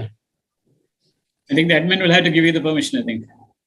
Yeah, they have not given permission. Yeah. नहीं, पर डॉक्टर बनर्जी ने तो किया अभी share. Yeah, I think you can share it. नहीं, चलिए बाद में ले लेंगे। ठीक है मैम। ये तो ये जो है, जो नेक्स्ट ग्रुप था उनका never had Covid but vaccinated, वह नीचे था, काफी उनमें डेथ भी कम थी, इन्फेक्शन कम था, बट जो थर्ड और फोर्थ ग्रुप था, वैक्सीनेटेड और प्रीवियस जो कोविड इन्फेक्शन भी हुआ था उनको, और वैक्सीन नहीं लिया था बट कोविड इन्फेक्शन हुआ था, इन दोनों में कोई डिफरेंस ही नहीं है। जिनको कोविड इन्फेक्शन हुआ था उनको हमने वैक्सीन भी दिया, और जिनको कोविड इन्फेक्शन हुआ था हमने वैक्सीन नहीं दिया, वो बिल्कुल नीचे है, इन्फेक्शन नहीं के बराबर है, डेथ ना के बराबर है। तो सब, और ये ह्यूज डेटा सेट है, 2 साल का डेटा इन्होंने रिलीज किया है। तो हमें यह है कि एविडेंस को यूज करना चाहिए, नहीं कि एक बार हमने कुछ कह दिया कल हम चेंज नहीं कर सकते। आज जो मैं कर रहा हूं, कल नया एविडेंस आएगा कि नहीं, जिनको नेचुरल इन्फेक्शन था वह प्रोटेक्टेड नहीं है, तो मैं कहूंगा कि उनको भी वैक्सीन लगाओ। तो जो एविडेंसेस जनरेट होंगे हमें यूज करना चाहिए। समहाउ जो है हम उसको जनरेट नहीं, उसको यूज नहीं कर पा रहे हैं, जो एविडेंस जनरेट कर रहे हैं। एक बार हमने कह दिया, उसी को जो है फॉलो करते जा रहे हैं। और अगर आप साइंस को इग्नोर कर रहे हैं और स्पेकुलेशन सिर्फ करते जा रहे हैं विदाउट एविडेंस, तो ये लगता है कि आपका कोई ना कोई वेस्टेड इंटरेस्ट है या आपको पता नहीं है। ठीक है, thank you doctor Rai. One thing is there, you said that this spike protein mutates very fast. So is it possible in future to have a pan-coronavirus vaccine rather? I don't think so. It's very difficult to predict about the mutations, right? More than thousands of mutations have already occurred. Although the variant of concerns are only 5, but more than, even in this country, we have documented more than thousands of the mutations. So what's the solution? Have a vaccine every year? Now we have evidence that those who recovered from the COVID, they are better protected, right? Better protected from severity and death. Reinfection may occur or breakthrough infection may occur, right? Both are providing protection, but your vaccines are not providing protection from the infection. They are providing protection from the severity and death in susceptible population. Whereas natural infections is providing protection from the reinfection also. The rate of reinfection is much lower, those who recovered from the COVID. If you compare with the vaccinated group, if you compare breakthrough infection versus reinfection, the reinfection rate are still, even during Omicron, there are a lot of publications. As I mentioned earlier, daily we are producing almost 100 publications. So overall, in due course of time, entire world, we will lose this susceptible population, and whatever knowledge we have, we can say those who recovered from COVID, they are the best protected person on this earth as of now. So I don't think that this is going to create a problem. In those countries, this will create problem who never had. If you compare COVID with like your Singapore, now they have still, even so during they had COVID, there are a lot of months ago. As I mentioned earlier, now I can say even these countries are also protected. Thank you. Thank you. I will come back to you, Dr. Amitabh Banerjee. You had a very interesting graph to show, and that after one line of vaccination, and you showed that after a period of time, you had increased number of cases and increased number of deaths, almost similar. But can you give us details about what is the age population, what is the susceptibility? This seemed to be very universal. Now, what was the size? What are the people who developed infection and those who died? Were they aged people? What is the population scenario? Actually, this is the limitation. This is the ecological data, population-based data. So we have to go at a granular level, but that is also available over the 2 years. We know adequate about the virus, that the probability of an elderly dying above 70 years is 1,000 more than a person below 18 years dying. So we could have used this from the very beginning when we had rolled out the vaccine. And then also we know, like Dr. Sanjay Rai said, 2 child in 1 million die with infection, and those 2 child are comorbid child. So we could have identified these vulnerable groups, elderly above 70 and people with comorbidities, perhaps children with comorbidities, and left the rest of the population to go on their natural duties. And this vaccine, we could have then kept on doing pan-corona or different strains, because now you cannot keep on changing the strain for the whole world population. That would be very costly affair, and by the time you change it, there is a new variant. And once we get a natural infection, I don't think we should be afraid of reinfection, because reinfection is going to be milder. after mutation, because as per the Darwin's law, the mutations become milder, and that acts as a natural booster. I mean, that person has a natural infection and he or she gets a reinfection. Firstly, we have done our own studies, we have published it, we have followed up more than 1,000 people after the first wave. In the second wave, only 13 got the reinfection and all got very mild. So it was about 1.3 reinfection. And we should not be afraid of mutations. And I think this should be, we can't run after, because now we may get now people are saying you get influenza virus. Because firstly, vaccines do not, respiratory vaccines, vaccines for respiratory viruses cannot prevent transmission. Because you see, the entry of the virus is to the respiratory. Antibodies are in the blood. It is like that you have a gun in your bedroom and the gangster comes to the drawing room. By the time you take up the gangster has already entered and you are looking for the gun in the bedroom. So the antibodies are in the blood and the respiratory route is the first way. And secondly, as Dr. Rai said, mRNA viruses, they mutate very fast. And in the past also, they have done many times, they tried to develop a vaccine for common cold. It has failed for this very reason. So these coronaviruses, the cross immunity will be there we should not be afraid of subsequent mutations, because they are going to be milder.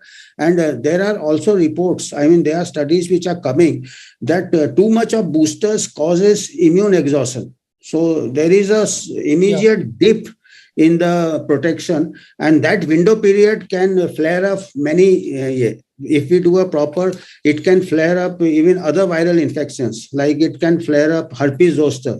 There was a singer who got some herpes zoster, he could not sing, I forget the name, the musician. Then there are many cases of herpes zoster and perhaps there is yesterday I was saying that we have to keep our eyes and ears open, why we are getting emerging viral infections all over the world, so there is a mass vaccination, and particularly boosters cause some sort of T cell exhaustion. So the way forward would be to do studies. I'm not jumping to conclusion. I wouldn't tell people to, because the anti-vaxxers will jump on this conclusion. So I want to keep a very detached mind. And I would say that these things require more research, and we are well placed with a large population, with a diverse population, with a different age. We should be doing these type of fundamental research. ICMR should be doing this type of fundamental research. Unfortunately, they are doing only vaccine research. Any person can do vaccine research, which is not going into the fundamental at the cellular molecular level, what's happening. That is more important. That is actually research. Research, I just read very interesting. Research should either explore unknown grounds or it should challenge the consensus. So now the time has come, we should challenge the consensus. So you always love playing the devil's advocate. I think you're one of the first persons to say that the second lockdown and the subsequent lockdowns were bad, that mass vaccination is not a good idea. Now, as we celebrate with an inverted commas, it's a 200 crore vaccine program. Where do you think we are going wrong? We are going wrong because there is a disconnect. We are going without a compass. We are going particularly without a scientific compass. Actually, the data is in front of us. I tried to show some data. We should pause, and these are the actually compass. These are the signals which we are I mean, it may not cause a disaster like the Titanic, but it will cause the waste of resources. It will cause waste of resources, then it will give rise to various people with skin in the game, with various conflicts of interest.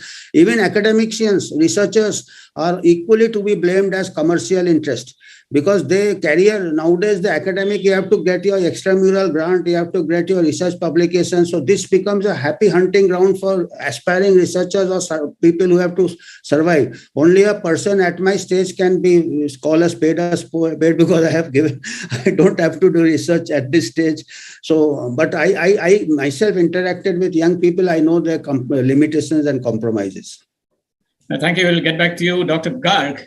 You're a general physician. Now, in your practice, do you think the cases of COVID is being hyped up when you have many other problems like tuberculosis, malnutrition, deaths due to various other things, also children dying? So do you think that we are over-focusing on COVID and defocusing in many other areas where India really needs attention? Yes, absolutely right. I totally agree with your question also that since we all are aware that when the COVID started, so it was so deadly that everyone, each and every individual, the focus was only on the COVID. Even with any kind of symptoms, the assumption was initially before testing or anything that it was presumed that it is COVID, and the panic was created. In my practical experience, I have seen practically patients in both first, second, third waves. I have been in COVID ward and seen the patients.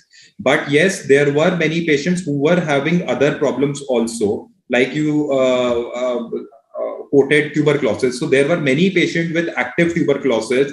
And because it was a protocol when a patient with COVID presented with respiratory symptoms, a CT scan of the chest was also done. So at times, there were a number of times when the evidence of tuberculosis was seen in the lungs, but there was no evidence of any COVID pneumonia or viral pneumonia was seen. Similarly, the patient presented in OPD with the complaints of, I'm talking about the time when the COVID was at peak. The patient presented with complaint of fever and some sore throat and all. It was by default assumed that the patient must be having COVID. So, and even the patients coming there were also, whether we go for testing or not, you just start with the treatment for COVID if whatever is comfortable for me or I can be cured. But on evaluation and further investigations which were done, the number of diseases were there which were detected, which patients were not aware, or before, if patient was evaluated somewhere else, those particular type of diseases were not ruled out. So because of this pandemic, COVID, and right now also at present scenario also, this is something that basic diseases or the basic illnesses which are there or which can be cured if treated on time. There were patients who were coming with chest pain and all and coming out to be myocardial infarction. It was patients of MI, heart attack. But chest pain, but fever, cold cough, the first thing was COVID. So the treatment started on line of COVID. The investigation evaluation was done on the basis of COVID. But true, with all these, this was basically a panic which was created because of that. All these illnesses which could have been taken care of before or we should have been ruled out, those were missed somewhere. So, if what are the we find infections coming, people who are more susceptible. Who are the people who are more susceptible to COVID? The aged group or people who are obese, like what Dr. Banerjee said. See, people initially, if I talk from initially the people who were affected were the elderly populations and the people with comorbidities like uncontrolled diabetes, kidney diseases, or immunocompromised patients. But eventually it was seen that the children were also getting affected, but the severity was not there. It was not, the hospitalization rate for the children was not much. But now presently, if I see from January 2022, then the young adults are more coming up to be positive or coming up with the respiratory symptoms and all. But in that case, we are finding that the patients which are coming, few of them are coming out to have swine flu also positive, or simple dengue fever are also coming now. So it is the graph is like initially elderly. It was assumed that it is because of the vaccination also, that initially the vaccination started for the elderly people, then it was for the young adults, and then for children. So basically, now again, there is no proof to it, but it was supposed that since the vaccination was in this scenario, so the people who were getting affected with the COVID vaccination, now the elderly population is less, but the young population is more. But yes, presently, no deaths or the severe illnesses are found in any people, whether they are young adults or elderly. Thank you very much. Now I hand it over to Kishore. Kishore, over to you. Thank you, sir. Thank you. Thank you, Professor Sanjay Rai, Dr. Amitabh Banerjee, Dr. Prakhar Garg. आज का ये episode बहुत ही ज्यादा informative रहा और ज्ञानवर्धन वाला रहा। कुछ पॉइंट्स जो नतीजे के रूप में सामने आए, जिनको लोगों को समझना चाहिए, और उन्हें हमारा जो टाइटल है कि व्हाट नेक्स्ट, आगे के फ्यूचर प्लानिंग में इसको सबक के रूप में लेना चाहिए वो ये कि एक तो साइंस पर कमर्शियल इंटरेस्ट को हावी नहीं होने देना चाहिए, दूसरा फोकस्ड वैक्सीनेशन हो मास वैक्सीनेशन की जगह और इसे ग्लैमराइज करने की जरूरत नहीं, और तीसरा वो कि नेचुरल इम्यूनिटी हमेशा बेहतर होता है, दोबारा इन्फेक्शन जो है वो अपवाद स्वरूप हो सकते हैं पर मामूली होंगे, सीवियरिटी नहीं होंगे उसमें और डेथ नहीं होंगे। ये सारे पॉइंट्स ऐसे हैं जिसको आगे लेकर प्रोग्राम बनाया जा सकता है। थैंक यू तीनों डॉक्टरों को, बहुत बहुत धन्यवाद कि आपने हमारा ज्ञानवर्धन किया, पब्लिकों को लाभान्वित किया। अगले रविवार को हम फिर मिलेंगे नए एक्सपर्ट्स के साथ, नए टॉपिक के साथ, अगले रविवार को सुबह 8 बजे, और जिसे दुनिया भर में लाइव देखा जा सकेगा YouTube और Facebook पर। तब तक के लिए आज्ञा दीजिए, नमस्कार। Thank you.